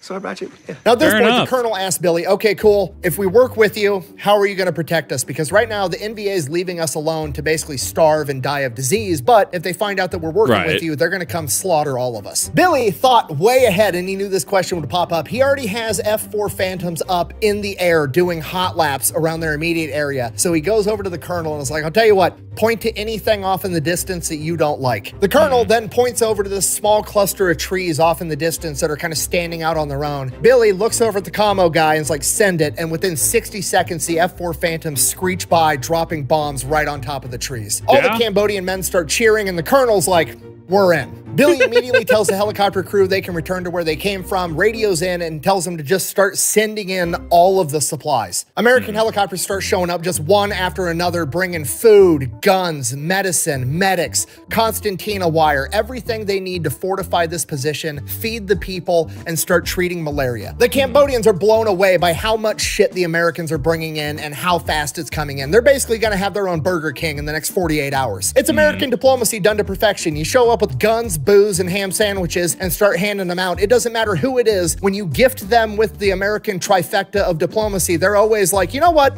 This motherfucker's all right. The next day, Billy begins working and training these Cambodian soldiers, getting them ready to go up toe-to-toe with the NVA. And these guys, while they're not great soldiers yet, they're super enthusiastic because they've got food, they've got medicine, and they don't like the NVA because they treated them like shit to begin with. Within days, Billy's taking the Cambodians out and doing recon patrols, capturing and spying on NVA soldiers. Over this time, Billy and Colonel Savut end up becoming pretty good friends, and he ends up eventually getting to the point while they're drinking one night, like, okay, what the fuck happened to your forehead? Why do you got like a chunk of your skull missing? And he proceeds to tell Billy the story of how him and one of his best friends got in an argument over who was a better shot with a pistol. So naturally, they decided to have a competition to see who was in fact a better shot, and the way they decided to go about it was they were going to put a beer bottle on their head and let their friend shoot the beer bottle off the top of their head. Excuse me. Obviously. Colonel Savut apparently went first and shot the beer bottle clean off his buddy's head, and then his buddy went second to see if he was just as good of a shot and proceeded to shoot Colonel Savut directly in the head. At which point Billy's blown away and he's like, man, I bet you're not friends with that guy anymore. And he's like, no, we're literally best friends to this day. Yeah. Sorry, I thought you were a deer. At which point Billy's like, all right, I'm gonna go keep conducting raids now. Bye-bye. So SOG and the Cambodians continued to harass the NVA, and then on March 1st, one of the SOG operatives that was leading a team of Cambodians actually gets injured in combat. Cambodians get this guy back to the base, and Billy has to get this guy out to a real hospital as soon as possible. So he hops on the radio and he sends out a transmission just trying to pick up any nearby friendly aircraft. Luckily enough, an American plane responds. He's like, hey, what's up? Billy's like, I've got a medevac going on right now. Can you help out with that? He's like, yeah, I'm just on a milk run. I'm delivering supplies, but I have standing orders that I can help with any medevac, period. Where are you? Now remember, Billy is inside of Cambodia. Americans are not supposed to be inside of Cambodia at this point. This is all top secret shit. So Billy, not wanting to say I'm in Cambodia over the open radio waves, is like, I'm 32 kilometers directly west of Duck Ho, and Duck Ho is like right on the Vietnam-Cambodian border. And the pilot's like, dope, I'm on my way. Apparently not realizing that that would put him well into Cambodia. So now the plane's on the way. Billy has all the Cambodians clearing a bunch of shit out of the way to make a makeshift runway for a plane. All the other stuff they've had come in so far has been on helicopters. Nobody's supposed to be landing planes here. But he's got a guy to save, and we've got to fucking figure it out. So they clear everything out. They get as big of a runway as they possibly can. This plane shows up, does a hot lap around it, scoping out the landing field, and the pilot messages back down like, how sturdy is that ground? This is a really short runway. And Billy's like, oh, it's sturdy. I checked it. So the pilot circles back around, lands the plane. The ground was not sturdy. He ends up sinking the tires, and the plane is now stuck in mud. The pilot gets out all pissed off, like, I thought you told me the ground was sturdy, and where the fuck even are we? At which point Billy's like, welcome to the Bakhev International Airport. And the pilot's like, Bakhev's in Cambodia. And Billy's like, uh-huh. And this dude just immediately starts shitting his pants. Like, he's not supposed to be in Cambodia. He's thinking like he is now part of an international incident because he just downed a plane and it is now stuck in the mud in a country he's not even supposed to be in. Did you know? Yes. Worth mentioning, the plane that he landed was a C-123 Provider. It's a fucking cargo plane, okay? This is not a small aircraft. But Billy's basically like, okay, chill, just what do you need to get this plane up off the ground? And the pilot's like, well, first, we're gonna have to undig it out of the mud. We're gonna have to pull it back to that tree line to give me as much runway as possible, and that's still not gonna be enough runway to clear the other tree line on the other end of it. At which point, the pilot's like, I'm gonna need J-tow bottles to get this plane off the ground before I have to hit those trees. If you don't know, J-tow bottles are jet takeoff bottles. They're literally jets that you can strap to the side of a plane to get it more speed right out of the gate to generate more lift to get the plane off the ground on a shorter runway. And the pilot is shitting his pants because obviously you're not going to be able to get J-tow bottles inside of Cambodia, but Billy isn't worried about it at all, hops on the radio. He's Billy Waugh. They're going to give him whatever the fuck he wants, no questions asked. The J-tow bottles show up, and then they strap that to the plane. The plane takes off, gets in the air, crisis averted. The dude's getting sent to the hospital. Hooray. Once the plane gets up in the air, Billy Waugh radios to the pilot one last time like, hey, thanks for the help, at which point the pilot replies, Sergeant Major, Don't ever fucking call me again. And he leaves. Shortly after this, Billy receives intel that the NVA are building up a massive force of troops, and he is the obvious target that they are coming to take out because they are sick of him harassing them. This tells Billy his work here is done. He then proceeds to evac himself, all the Americans, and then every Cambodian man, woman, and child that were living at that outpost into southern Vietnam, and lets the government take over from there. Interesting. I think that's actually super interesting. So, the obvious thing at this point in time comes Cambodia. As far as I'm aware, peak Cold War. I feel like S-21 and Pol Pot are pretty big players at this point. I don't know the exact dates in comparison at this time. I feel like a large consideration as well, because I do hear that S-21 and Pol Pot, the Khmer Rouge, ended up taking some American soldiers. So I wonder if this is in the same time period. This is the same time period. I don't know exactly, say, operational dates of S-21, dates of the Khmer Rouge and Pol Pot being in power, but this would probably be a factor in decision making in the area. The ugly side of war that people don't see. I mean, we see in like World War I, like trench foot, stuff like that. But yeah, malaria, diseases, right? As it turns out, getting pew-pewed isn't the only danger in wartime. Disease is rampant, starvation. I mean, things that people, I think, don't often think about, but are absolutely very, very real things in war. That being said, both parties hating the NBA, right? Enemy on enemy status. Not even necessarily that it's like, yeah, we really don't like those guys. Could very much be a they kind of took all these supplies and they kind of just like hate just hate us. They kind of are kind of leaving us alone. But we got people who are sick and we got people who are starving, right? Enemy, definitely a powerful thing to consider. Conflict of interest as well, right? Hi, why should we help you? Why should we help you, Americans? Like, sure, they're leaving. Like, yeah, we have people with malaria, we have food shortages, but like they're leaving us alone. Like, why should we risk ourselves for you? I think that conflict of interest. It's not that it's not wanting to help. It's that you're preserving your own interests, right? Like, sure, would love to help, but like, sure, would love to help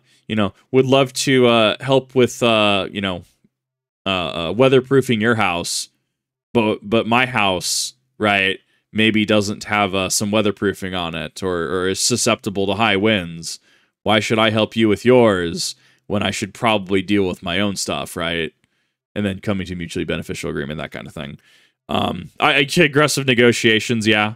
Your aggressive negotiations with your F4 Phantoms, yeah. That seems like a pretty spicy negotiating tactic. I did much enjoy that. The best friend's headshot kind of thing, right? Yeah, how'd you get that scar? Yeah, no, me and my buddy, we were seeing who was the better shot. Yeah, well, I guess that ended the friendship. No, we're perfectly fine. The amount of people I've met who become friends because one of them stabbed the other is non-zero. I've noticed that this is just kind of a thing. Sometimes the best of friends at some point in the past have done something in reference to violence in their past, and they just kind of grow from it. It's actually really fascinating to watch. Pretty sure there's people watching this who are like, yeah, nope, yeah, my buddy and I, we knocked each other out once upon a time. We best friends since, 100%. It's interesting as well. Drawing parallels to like Adeptus Custodes a little bit, where a SOG injury, right? Hey, we need to get this man to a actual hospital, right? Rather than being able to really like treat him on site in the capacity that I guess was needed. So it's interesting as far as like the amount of investment and priority that it takes to make sure that that member of SOG is able to get the proper care. It is super interesting, right? Like Warhammer 40k, Adeptus Custodes, right? Like they're worth the entire economy of planets. Like we're not talking about that scale realistically when we're talking about SOG, but like clearly a hyper-trained individual who is clearly a value asset, someone who has a lot of value in their skill set, right? It is really what I'm drawing parallels to. Not supposed to be there as collateral. So like, I'm sure that gets like glossed over, right? I'm sure that gets like, hi, what, Sir, yes, I was in Cambodia. And I'm sure you have your response and like, oh yeah, well, this is what you're going to say. Like, and that's the part that just fascinates me. Like, even if it's like not necessarily military, like military adjacent, like let's say, I don't know, you're on deployment wherever, right? Like you're in the military, you're serving time, and then, you know, hi, I need you to do this. Okay. And like you can't ask questions. You don't need to know. You don't need to know details. But it's like John CIA saying you need to go to a location that you're not supposed to be in, right? Like, I'm sure. See, I would say I'm sure that there's like actual protocol for like if this succeeds, your ass is covered. But then again, I mean, I guess like I said, I guess I had a I can't remember. It was like my grandfather's sister's husband, I think. Allegedly, he was, you know, behind enemy lines, no dog tags. Hey, we don't claim ownership of you. Never really been interested in the story, as it's not my story to tell, right? I don't have enough information on the subject. But I'm sure that even then there'd be conventions in regards to like, say conventions, that's not the correct word that I want to use, where if you're caught, even if you're not caught, right? Like you can't say, hi, I was here. So I don't know. I don't know how that gets handled. I'm sure that this was handled all well and fine, right? You know, haha, yeah, don't call me again. It's also interesting to see that effectively a blank check is given. And Billy Waugh does have weight to throw around to get the operation done. Hey, we need those J-Toe bottles, you know, but we're not gonna be able to get that here. Hold my beer. Grats, you have your J-Toe bottles. Let's get out of here. I honestly like it. That's some pretty big PP energy, if you will. All right, 1971. At this point during the Vietnam War, helicopter losses are becoming insurmountable. They're losing so many men and so many helicopters in helicopter crashes, helicopters getting shot down. They need to figure out a different way to get soldiers onto the battlefield in the right location, deep in enemy territory that doesn't rely on helicopters. And Billy Waugh is one of the main dudes helping to pioneer this new strategy. And this eventually evolves into what we know today as halo jumping, high altitude, low opening. And what that means is it's different than normal airborne operations, right? When you see a normal airborne operation, you see that when the soldier jumps out of the plane, he then has a rope that's connected to his parachute, and once that rope reaches its end, it automatically pulls the parachute open for him, and then he drifts to the ground. Halo jumping is exactly what it sounds like. The plane is going to be much higher at a higher altitude, high altitude, low opening, and then you're going to free fall without a static line. You're going to keep track of your own altitude, and then you're going to pull your parachute at the last possible minute to get it open and keep you from splattering all over the ground. And this is still the technique that's used by special forces to this day to get somebody deep into enemy territory unnoticed. And not only does Billy help pioneer this technique, he is the first man to ever halo jump into combat on November 28th, 1970, when he jumped into Laos. From there, Billy is in theater conducting multiple halo jump operations until SOG is eventually disbanded on May 1st, 1972. SOG ends up getting disbanded because obviously back home, the Vietnam War as a whole is very unpopular. Dealing with that unpopularity back home, a lot of the people in the conventional side of the military like to blame all the special forces guys for always getting them into deep shit. So it led to a lot of hostility on special forces in general, which is the catalyst that led to SOG getting disbanded. By December of 1972, America launches Operation Linebacker 2, which is a massive bombing campaign on the North Vietnamese, and they continue to bomb them pretty much all day and all night for about 11 days straight, dropping 20 tons of bombs on the enemy. In order to get that to stop, the NVA agreed to come to the negotiating table, and by January of 1973, the Paris Peace Accords have been signed, officially bringing an end to the Vietnam War. The Paris Peace Accords essentially said that both sides of the war would stop military activity in neutral territories like Laos and Cambodia, even though neither of them were actually there, allegedly. Awful. Of course. Of course. Of course. After America leaves, the North and South Vietnamese will come to a peaceful agreement amongst themselves. It didn't really work out that way, but that was how it was supposed to happen. Billy is super pissed off. He wants to keep fighting and win this war, but that's just not in the cards, and he's so pissed off that he basically tells his chain of command, okay, I'm 43 years old. I'm just gonna retire. The chain of command reluctantly agrees, and because he's Billy Waugh, he's a tier 1 operator, dude is a living legend at this point. They ask him, is there anything special you want to do for your retirement? And he thinks about it for a second. He's like, yeah, I want to halo jump into the parade field at Fort Bragg with some of my best friends, and then after we land, I want to dump our parachutes, take the rest of the day off, and get fucking hammered right there on that spot. And that's exactly what he does. Nice. And with that, Billy Waugh's legendary military career officially comes to an end. And that, ladies and gentlemen, is the beginning of the story. I was like, yeah, I see that there's another half of this video. I'm sorry. I'm definitely yawning throughout this. That's not his content. That is, I've been up since like 3 a.m. And it's currently like 5 p.m. been up for a bit, so I apologize about that. I have brought this up on stream before. Almost said Steam stream before. How some people's only hearing of Laos as a country is literally from Khan from King of the Hill. and it's really funny because there's going to be people who go like, wait, Laos is a country? I've seen it. It's so funny. That being said, I mean, there's like what 100. There's plenty of countries around the world whose name I completely forget. To be fair, I'm also one to talk. My atlas is out of date. I still think that the Ottoman Empire exists. The Ottoman Empire has not existed for a hot minute. As it turns out, I'm just broken. It's interesting to see the anti-helicopter meta develop, especially where halo jumping is a tactic that ends up getting, it gets pioneered and then adopted in order to combat helicopter losses.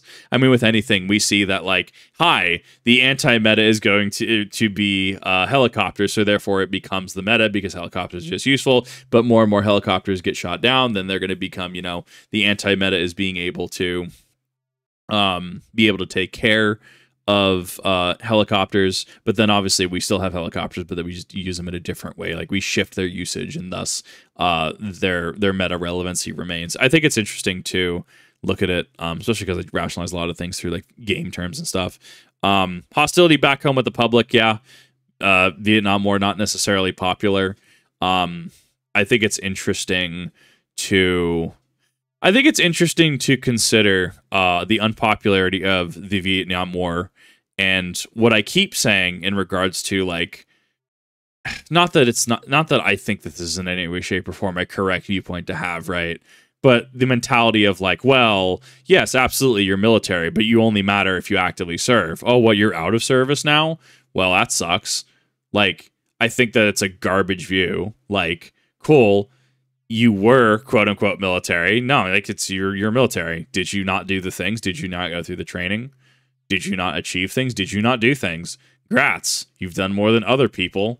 So I don't know. I wonder if how much anti-war sentiment from the U.S.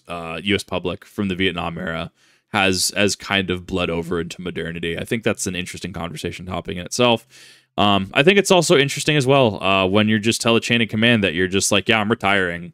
And I'm sure in some capacity they could probably keep you if they really wanted to. I know that retirement in the military became a thing in the past year-ish or so as of recording this reaction with the, 2-star Air Force general who got accused of some pretty not so good stuff. And instead was just like, actually, I'd like to retire rather than being fired. I don't know what actually happened from that situation. I know he wanted to retire because something would lose benefits and stuff, right? Like would be really bad. But no, he's just going to retire rather than have to try to face a court, from what I understood of the situation. Not that that's happening here with Billy Waugh. Billy Waugh is just like, yeah, no, I'm kind of want out. This is the plan. This is what I want to do for retirement, right? And as I said, I'm sure they could keep him in if they wanted to. But military and retirement has definitely been an interesting subject lately. So the legendary Billy Waugh goes into retirement. He goes back home to Texas, and from there, he doesn't really know what to do. He's legitimately spent more time in combat operation as an adult than he has in the United States of America. So he just does what a lot of veterans do, and he gets a job being a mailman. He works that job every day for 5 years, and he absolutely hates every fucking second of it. In his own words, Billy Waugh said, and I quote, "Let's face it, for a person like me, post office work was worse than death. I do not ever recall feeling fear, not up till that moment in my life. Not in combat before, not anywhere since. But there in that post office, I feared my life was over, that I would wind up some old man drinking at the end of a bar." Mood. Stop trying to scare us. And then after 5 long years, one day at home, his phone rings on just some random day of the week. And on the other end of the line is a voice that he recognizes from his military career, but he's not exactly sure where. And that voice asks him, "Are you ready to get back in action?" And 48-year-old Billy Waugh immediately says, "Yes." The voice on the other end of the line then tells Billy, okay, I'll have a down payment wired into your bank account. I need you to report in 48 hours to this specific hotel at 3 p.m. that exact time. Pack enough clothes for a year. You're going overseas for at least 6 months, but potentially much longer. Next morning, Billy goes to the post office, immediately quits his job, heads over to the bank, checks his bank account. He has twice his annual salary deposited into his account. At the same time, there's 3 other guys there checking in at the exact same time. He gets to talking to them. They're there for the same exact thing. There's a communications guy, there's a handheld weapons instructor, there's a medic, and then there's Billy, an expert in literally everything else. At this point, Billy's thinking this is some CIA operation. Awesome, I'm in. They wait for the 5th guy to show up. The 5th guy shows up, and he is the lawyer of the client that they are now working for. The lawyer then informs them they are all going to be going to Libya, where they're going to be training men and consulting for Muammar Gaddafi. At this point, alarm bells are going off in Billy's head. This is definitely not a CIA operation. The CIA is against Gaddafi at this point. He's sponsoring terrorism all over the world. America is not trying to help this guy out. Who the fuck are these people? Why do they want Billy to go help this guy? This is not a state-funded operation. So Billy starts asking questions. He's assured by the lawyer that everything is above board. They're not doing anything illegal. Billy asks who the client is, and the client is Edwin P. Wilson, a former CIA operative. This guy was later put on trial for illegally running guns to Libya and other hostile governments to America. During those trials, multiple key witnesses that were testifying against him mysteriously wound up dead. One guy died in a bar fight. Another guy died in a boating accident when his boat mysteriously exploded. So Billy, not buying that this was all above board, makes some calls to his contacts at the CIA, and the CIA is like, yeah, we don't have any operations going on in Libya right now. What the fuck are you talking about? Then Billy gets a return call from some voice he doesn't recognize, some guy he doesn't know, that asks him to meet up at a restaurant in Arlington, and Billy agrees. He goes there. The guy identifies himself as working for the CIA, shows his badge, shows all his credentials. Billy's satisfied that this guy does in fact work for the CIA. Pat, the CIA guy, then explains the whole situation, that this is not a CIA-funded operation, but the CIA would like Billy to work for them. The CIA is keeping an eye not only on Gaddafi, but on Edwin P. Wilson as well, and they want Billy to go in and be their eyes and ears on the ground. He also gives Billy a camera and tells him to take pictures of any sensitive military equipment that he comes across going to all the bases in Libya. Billy then goes and does that for 2 years, constantly reporting back intel and pictures to the CIA, giving them information that would eventually lead up to Edwin P. Wilson getting convicted. The bad news, when your boss gets convicted, you're out of a job, but the good news is Billy is now in good standing as an independent contractor for the CIA. From here, Billy falls off the grid for the next like 10 years doing God knows what for the CIA. It's all redacted. Interesting. So I think it's interesting. And I think, I mean, this is the stuff like action movies are made of, right? I mean, this is one of those things that I'm just like, yeah, no, like that's kind of cool. Just like, hey, random call. You ready to get back in action? Cool. Yeah, I'm ready to do it, right? I think that it is interesting as well, where, so the post office, as far as I'm aware, is a federal entity. Being able to go in and just quit. I mean, it depends, right to work state versus non-right to work state. I mean, it's not like, well, I mean, what's his manager gonna do? Like, stop him? I think that if anyone did want to make a big stink about it as well, such as, you know, well, Mr. Waugh, we will be ruining your reputation around town because you did quit so unceremoniously, you didn't give your 2 weeks notice, right? I'm sure that someone, you know, he could mention that to somebody and they'd be like, okay, that will be resolved. And the situation would be resolved. His former manager, not necessarily would be taken off to a black site, but would probably not have a job anymore. And he wouldn't be sure why. Just that orders came through, you know, things came through, and he just no longer has a job. I'm sure there's like actual like things for something like that. If you are called into action in some way, shape, or form like this, right? If you are called into action and it is threatened against you that you know, your character will be besmirched, your social standing will be attacked in some way, shape, or form. I'm sure there's people who deal with that and clean that up. I'm certain. CIA above board, very interesting. And just like, hi, having a lawyer present, just being like, yes, this is all above board. Ah, yes, because this generally when people tell me things are above board, I have to question further if it's truly above board or not. And that being said, it's interesting that, yeah, CIA is like, yeah, we don't have any ops in that region, which immediately makes makes you suspect. But to have somebody like, yo, okay, like So there is this thing. We would like you over there. We would like you to take pictures and stuff. We would like you to gather intel. But this is not a CIA-funded op. CIA sounds like a time. Sounds like being a CIA contractor might actually go hard. I don't know. I don't know enough about the CIA to say one way or the other. All I know is that, man, they're in the 80s, they were having a huge party. So the next time we know what Billy's actually up to is in 1991, when at the age of 63, he is sent to Khartoum, Sudan, aka K-Town. Now, K-Town in the 1990s is basically Mos Eisley from Star Wars. You will never find a more wretched hive of scum and villainy. Simply put, this is the real-world location where all the Bond villains hang out. And one of the new up-and-comers is a religious fanatic that's forming a new terrorist organization known as Al-Qaeda, and that guy's name is Osama bin Laden. Also worth mentioning, inside the CIA, nobody wants this job working in K-Town because it's in Sudan, it's hot as fuck, it's super dangerous, and if you're a white guy, you stick out like a sore thumb.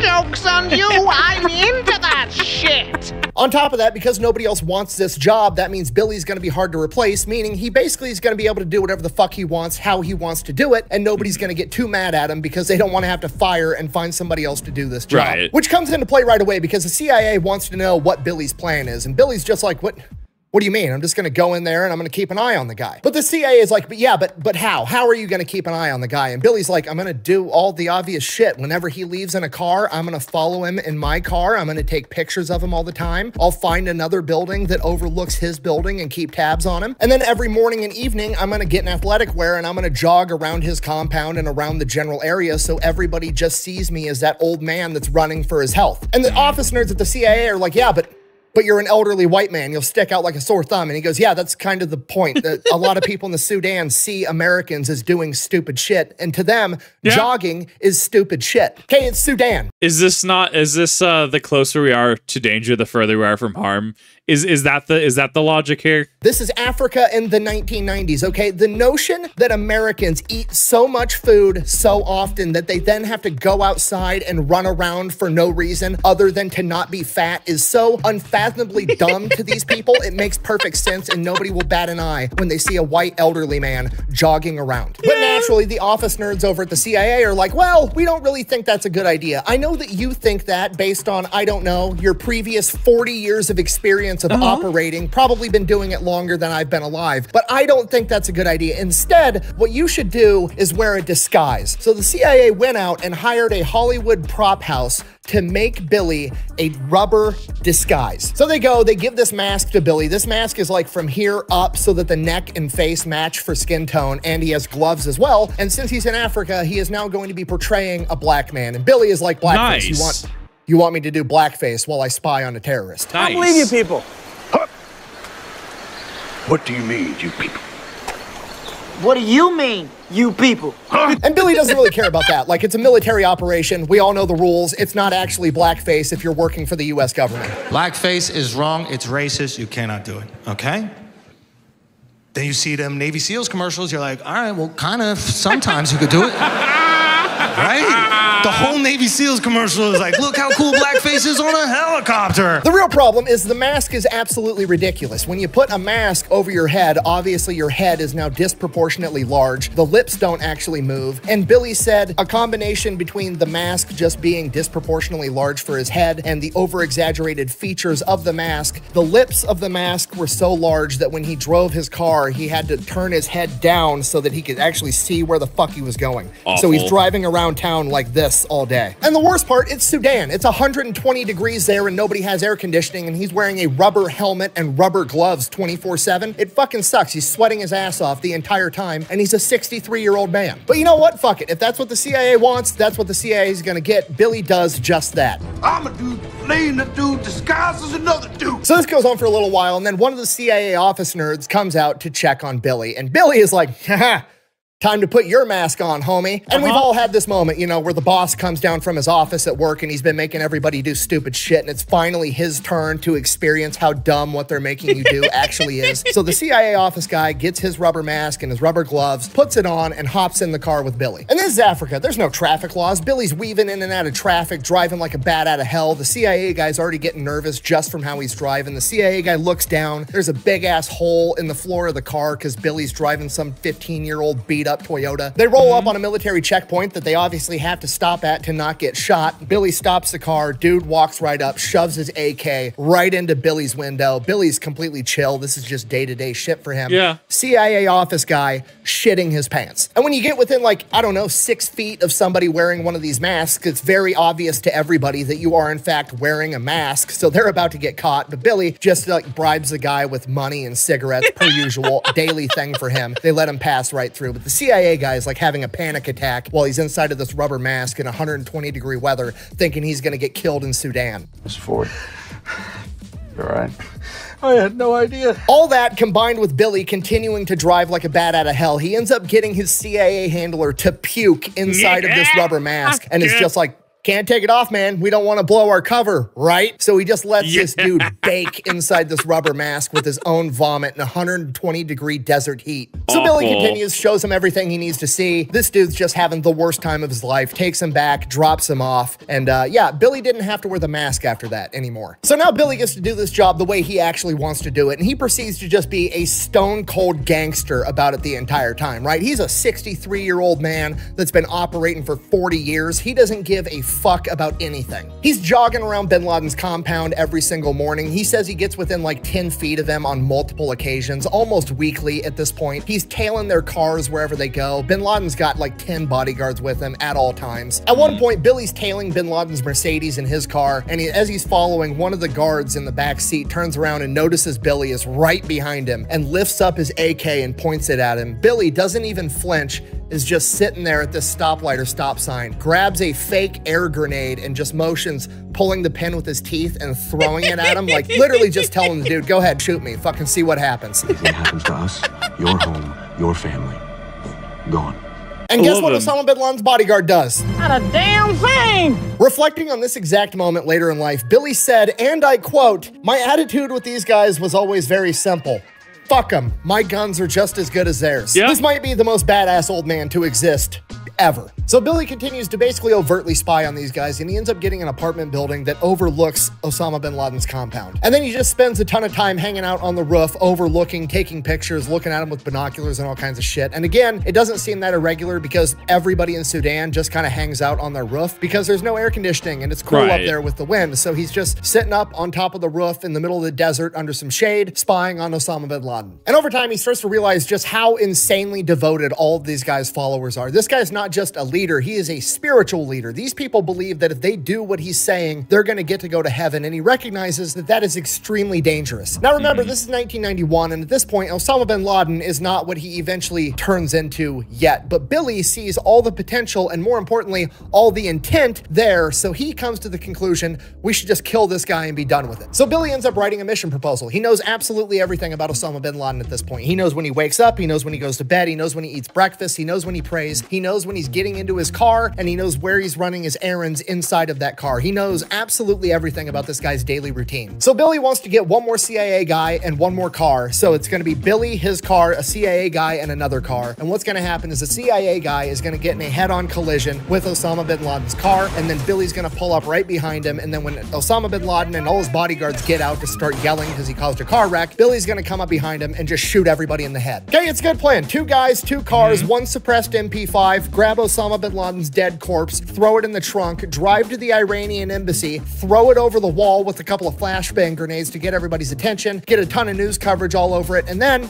walk away. This proposal makes it all the way to the desk of President Bill Clinton, and Bill Clinton sends a response back to the CIA. I'm paraphrasing, but it basically said, we're not doing this. Please don't recommend anything like this ever again. At that point, it becomes clear that the CIA is not actually going to be allowed to do anything about this guy, so Billy's pulled off the mission, and Osama bin Laden is just kind of left alone to do whatever he's going to do. Later in life, Billy reflected on this, and with hindsight being 2020, he said that if he would have known that bin Laden was going to go on to launch terror attacks at multiple U.S. embassies, the USS Cole, and the World Trade Center, he absolutely would have went rogue and taken him out himself. He had every opportunity in the world at the time.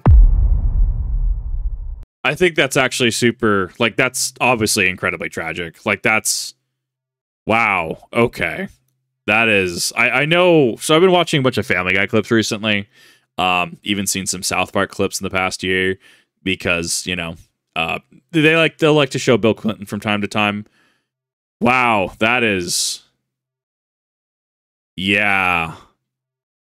He probably was not looked very kindly upon after his presidency. Yeah. Anytime I see that Skeletor jokes and you into that shit, I just think of Business Blaze, allegedly. I can't unsee it. But yeah, no, I mean, the big one there is just from a common sense perspective, right? Rubber and heat. If you're adding a layer of rubber over you in heat, like, I get it. You know, hi, this is what protocol would dictate. You know, the kind of like, cool, you have the book smarts, but you don't necessarily have the field smarts, that kind of thing. Like, you have the learn set, but you don't necessarily have the skill set, right, from actually doing. So it's interesting to see. Military checkpoint, just being able to show up and just bribe. That's so gangster. That's wild. I also love that the mask is effectively malicious compliance. We're like, hey, you wouldn't want to take your mask off. We can't take our mask off. Letting the dude just absolutely bake with vomit. Like, what an absolute, just like, what an absolute G. I was like, the mentality of his guns are just as good as theirs. That's actually really funny, like, really based. I think that's actually a really good philosophy for, you know, someone like Billy Waugh to have. Yeah, so it's heat, it's hot, socially acceptable, stand on roofs. I think that's a really interesting interaction of using, you know, socially acceptable behaviors to further your own goal, right? I think that just makes sense. Intuition on Bin Laden, as well as having that much intel, thus leading into the we're not doing this, and followed by obvious events that transpired after. Yeah, and that's where we do start transitioning into, you know, that 2001 cutoff that I have, because that has, like, things like Fallujah have very real, and people involved with Fallujah have very real implications today, as there are people who were dealing with Fallujah, who denied certain things for Fallujah, who are still, for all intents and purposes, doing things today, right?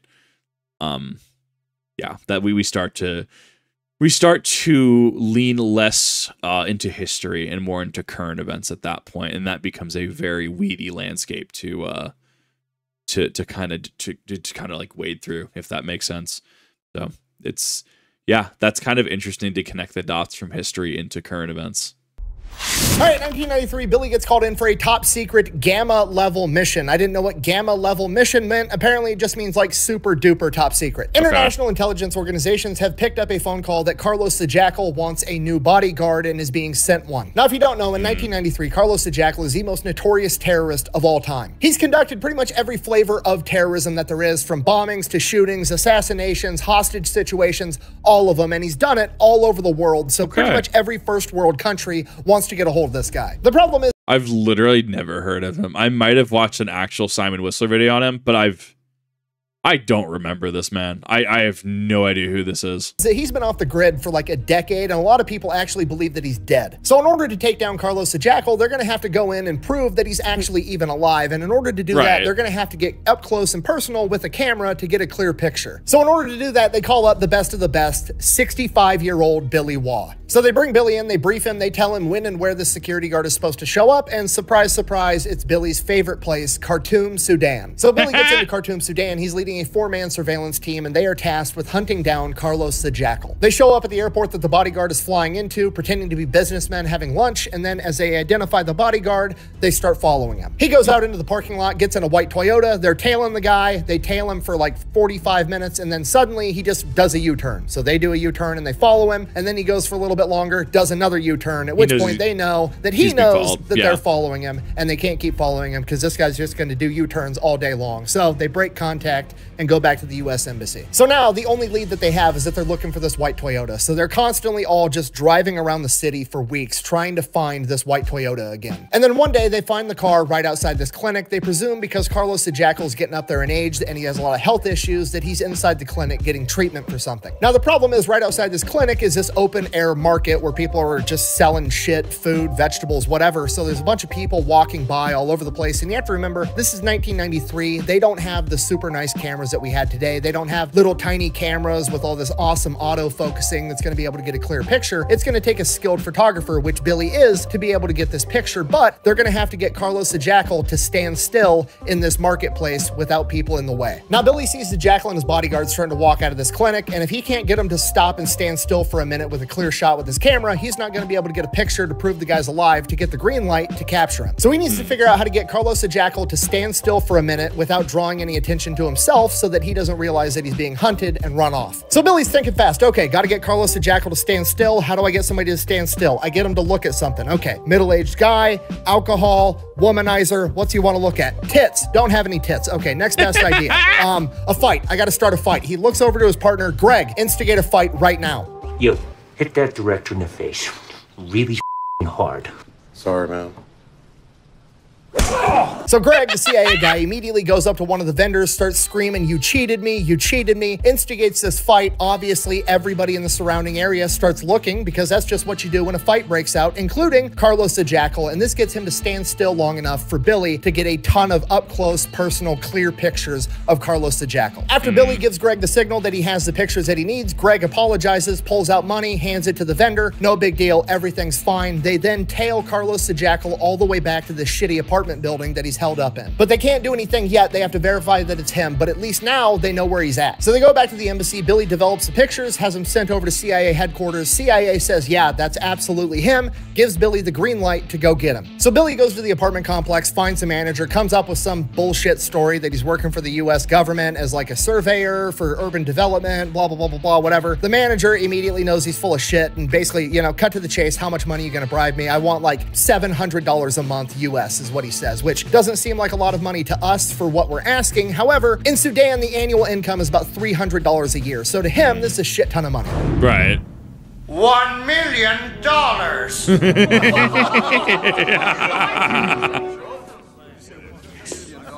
Billy's over here with US military DOD fuck you money budget, immediately gives the guy $700. The guy hooks him up with an apartment right above Carlos the Jackal, and Billy gets in there with a bunch of surveillance equipment and starts spying on him. All the intel that Billy finds, Billy kicks back to his bosses at the CIA, and then they share it with all the other international intelligence community. And what ends up happening, allegedly, as far as the story goes, is that the French government really, really wanted to be the ones to capture the Jackal. So from this point, allegedly, a French team comes in and takes over using all of Billy's intel, but how much the CIA was actually involved is still classified, so who actually knows? Right. So while we don't know who actually caught him, we do know how he was caught, and what Billy found out while he was surveilling the guy was that he had a toothache. So what they did is they found a dentist nearby, paid him off to actually call Carlos the Jackal, saying they were opening up a new dental clinic and that they were looking for new customers and they were offering free checkups and repairs. Carlos the Jackal, the guy with the toothache, is like, dope, I'm gonna go get this fixed. Carlos the Jackal, at this point in time, the most notorious terrorist ever that's been on the run for over a decade, considered by many to be absolutely dead. Billy Waugh goes in and captures his ass in a matter of weeks in what is probably the cleanest operation ever. After capturing Carlos the Jackal, Billy continues to work for the CIA well into his old age, doing God knows what. We don't really know because it's still classified. The next time Billy pops up is in 2001 when he is 71 years old, right after the attack on the World Trade Center. Billy said, and I quote, "On the morning of September 11, I was stunned and angry and determined to place myself in a position to do something about it. I was 71 years old when those towers fell, but I didn't give a good goddamn how old I was. My country was going to war, and for nearly 50 years, that meant only one thing: I needed to get myself involved in this war also." Most people at 71 years old want to avoid staircases, and Billy Waugh at 71 wants to go to war like a complete fucking gangster. So Billy shows up to CIA headquarters ready to go to work, and they're assembling teams to ship out to the Middle East, and Billy is not getting selected. He's told that he's not going to be going, most likely because he's 71 years old. So in an act of protest, he goes out to his car, opens up his trunk, and grabs out this shitty folding beach chair and walks right back into CIA headquarters. This whole place is buzzing. It's right after 9/11. Everybody's running around, sharing information, and here's Billy, a 71-year-old man, in a beach chair, sitting in the middle of the office like this. Eventually, Billy's boss comes up to him like, what is this? What are you doing? And Billy's like, are you going to put me in or not? And the boss like, Fine. You know what? Fine. Just go. Go to Kabul, get to work. So Billy goes, recruits a team of guys just like him, and shortly after that, he is on a plane on his way to Afghanistan to hunt down Osama bin Laden with an AK-47, an MP5, a 40mm grenade launcher, and a radio. Billy hits the ground running, pretty much immediately establishes his own militia of a couple hundred guys that he's all paying to fight for him, and uses this force to go around finding everybody and anybody related to the Taliban and Al-Qaeda that he can find. While he's in theater, he participates in the Battle of Tora Bora, again, at the age of 71 years old, and after a couple of months, he comes to the conclusion they are not going to have the quick, violent capture of Osama bin Laden that he was hoping for, and that he decides that he is too old for this shit and heads back home. And that, ladies and gentlemen, is still not the end of the story. Wow. Okay. Cool. That's it. Dude is just the Energizer Bunny. He just keeps going. So, for the Jackal, obviously, I mean, like, you could say, like, well, you know, if they have confirmation, they might as well go for it. But I think confirmation is necessary, as names do have power. I mean, it's explored in pop culture. It's explored in fiction, right? Where, oh, well, we have the return of the Griffin. We have the return of the Dragon, right? Insert thing here, right? Even though it's a completely different person, or maybe they're hiding under a mask, because it is a completely different person, completely different entity. It has to do with the name itself having power. So very valid reason to want to confirm that it is in fact the Jackal proper. But that was honestly a very clean op, very clean. Clearly dude was on the run for a hot minute, and even, you know, just completely came in and just got the job done. What an absolute legend. In regards to the U-turns, yeah, U-turn 1, U-turn 2, it's like, okay, yeah, like this is not necessarily normal. Yeah, that logical conclusion is definitely being followed. Yeah, you're just disengaging and then using what intel you have to kind of work around from there definitely was the correct call from, you know, dingus understanding on the internet. Using the fight to get the identifying images, it was pretty creative though. I do have to give him props. That was actually super fun. To which I do know that FOIAs exist. What, Freedom of Information Acts, those exist. But I'm pretty sure things from like the 90s. I'm pretty sure like they're gonna be like, no, I don't see any way, shape, or form that's gonna that would any way, shape, or form be released. I mean, without like, you know, heavy redaction. And I mean, that being said, I mean, sometimes it's okay to not know. I share that personally. I don't need to know anything that's under NDA or anything that's under OPSEC. I don't need to know. Sometimes it's okay for people to not know. July 2004, Billy is 74 years old when he gets approached by the CIA and offered to go on an extremely dangerous mission where if he is captured, he will more than likely be tortured and then killed, and it is a solo mission that he will have to complete by himself. Nice. Billy immediately agrees without knowing what it even is. After accepting the mission, he finds out that he will be flown into Saudi Arabia, a country that he has never been to before, where he is going to be tasked with getting picture evidence that there is a high-level terrorist there that they believe to be there. And that terrorist is Imad Mugdia, an Islamic jihadist that has conducted terror operations all over the world. Between Billy Waugh capturing Carlos the Jackal and the 9/11 attacks, he was the most wanted terrorist on the planet. So Billy goes into Saudi Arabia with nothing more than a camera. Straight from the airport, he goes and finds somebody that's willing to give him driving lessons because he doesn't really know how to drive on the streets in Saudi Arabia. After Billy's confident that he can drive on his own, he then tells the driving instructor, like, hey, I think I'm good right now. Just let me drive the car around for the rest of the day. You can fuck off. From there, Billy drives to the place that Mugdia is supposed to be, and right across the street, there's this restaurant. So Billy goes, he's drinking coffee, he's hanging out, and then he notices that there is a dumpster, and that dumpster has a pretty good shot right at the front door that he believes Imad Mugdia is at. So Billy finishes up his lunch, closes out his tab, and then heads over to that dumpster. When nobody's looking, he hops inside the dumpster, whips out his camera, and is just sitting there at the door waiting. After a while, sure enough, a dry cleaner shows up, delivering the dry cleaning, and guess who answers the door? Imad Mugdia. Billy snaps a bunch of pictures, waits inside the dumpster, dry cleaner drives off, Imad shuts the door, Billy waits till nobody's around, hops out of the dumpster, gets in his training car, drives back to the airport, and heads back to America. The pictures then get verified it was in fact Mugdia, and that mission gets handed off to the Special Forces. Billy did his part. Can we just talk about how dude just shows up at 71, right? Like, dude just shows up, goes full like Gmod prop hunt status, going with full dumpster mode, and just gets the job done. I'm actually curious what happened to him after this. I'll probably have to dig into it. Like, wow. Okay. Dude literally just showed up. Click, click, click. Here's your information. Job done. What an absolute legend.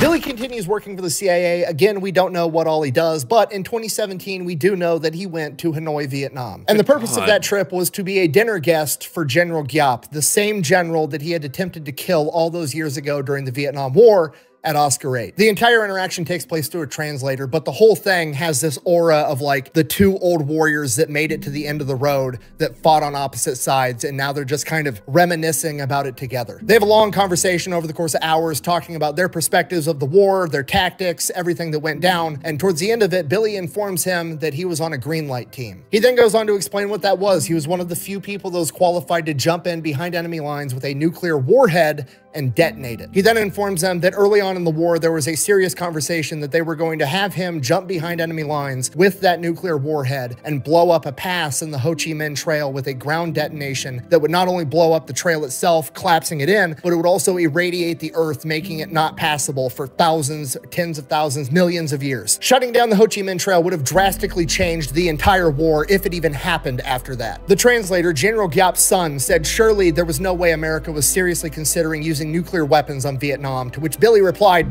"Yeah, we were. I was on the team." The only reason America didn't go through with it is because it's basically opening Pandora's box. There's been that line in the sand of nobody uses nuclear weapons ever since they were first used in Japan, and America was worried of who would use nuclear weapons next and why they would be using them. Billy then informs General Giap's son that he actually wishes that America would have went through with it, and General Giap's son is obviously deeply offended, saying, "This is my homeland." I'm paraphrasing here, but Billy rebuttals, "Yeah, it is, but if I could have stopped this war before it started, we could have saved 58,000 of my people and 500,000 of yours." At which point General Giap himself chimes in and says, "Yeah, but then we may not have won the war." Clearly implying that losing 500,000 men was well worth it if it meant winning in the end. I've thought about this interaction a lot, and there's a lot of different things that you can draw from this very short interaction, but I think the moral of the story here is war is awful, and whoever's willing to do whatever it takes is probably going to be the victor. Yeah. I mean, yeah, there's so much you can draw from that. I think reasonably come to your own educated conclusion on that. I think that it is interesting to see as he's saying, two grizzled old warriors, two grizzled old veterans coming together, and you get to see not necessarily the violent confrontation of their clash, but their clash of ideology, right? Their clash of what would and wouldn't be preferable. I think that it's rather fascinating. I think both of them are right in their own way. I think that I'm sure this is all public information at that point in 2017. So I mean, like any sort of OPSEC NDA, I'm sure like he's perfectly fine to give out what information he did about greenlight teams and stuff. I'm sure this was all made available prior to this. So yeah. But it's interesting to think about. It's interesting to think about what prices people are willing to pay, whether that's, something like El Salvador, Checkout Prison, right? Where you have alleged blatant human rights violations for people who are merely suspected of being affiliated with gangs, and people who say it is the safety of being able to walk down the street is worth every life in that prison. And you run into things like that all over the world. It's not just a military thing. This is a military thing, right? This is definitely two warriors having a conversation and comparing and contrasting their own philosophies. Many people have prices that they're willing to pay, prices that they're willing to accept. And it's interesting to see how many people differ on what price they're willing to pay. This is not verifiable, but allegedly Billy Waugh's last mission was in 2011 at the age of 82 years old, where he went into Libya to assist with the overthrowing of Gaddafi. Billy would then allegedly enjoy about a decade of retirement before passing away on April 4th, 2023 at the age of 93 years old. His cremated remains were then spread during a halo jump over North Carolina. Billy's longtime boss at the CIA said, and I quote, "You'll never know 1/100th of the things Billy accomplished for us. Most of what Billy Waugh did was never written down. Almost everything was on verbal orders from someone like me to someone like him. And that is 1/100th of the story of Billy Waugh, the godfather of the Green Berets. Thank you for watching. Best way to support the channel is go buy some merch over at thefatelectrician.com. Quack bang, out. So I heard a story that you got close enough to bin Laden to kill him with a pencil. I could have killed him with a pencil easily, but pencil's not going to do the fucking job. Because if I went for his heart, I might miss that son of a bitch for 4 inches and just piss him off. Yeah.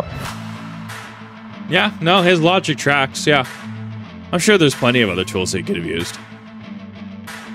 Man clearly knows. He clearly knows things. What does he know? Doesn't matter. Doesn't matter what he knew. He clearly knows things. But this was great. This was a very, very good piece. Lengthy piece, but a very good piece put together by the Fat Electrician. A lot of time, a lot of effort went into this. A lot of research went into this, clearly.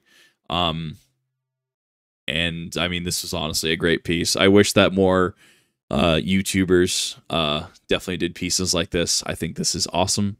I think this is great. I think that it's a really cool way for even dingus civilians like myself to be able to kind of engage with the material, to be able to, you know, kind of look in, see a different side of life, and honestly still kind of learn things. Thank you everyone for watching. I know it's been a pretty long one.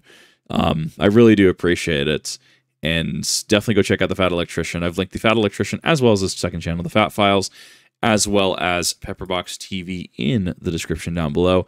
Not that I'm affiliated with Pepperbox TV, not that I'm associated with, I'm partnered with, anything. I think that it's really cool that we have people like the Fat Electrician, like Habitual Line Crosser, like Brandon Herrera, who are on their own proprietary platform, who are able to deliver content that they simply can't on YouTube. I think it's rather cool. So thank you everyone for watching. See you in the next one.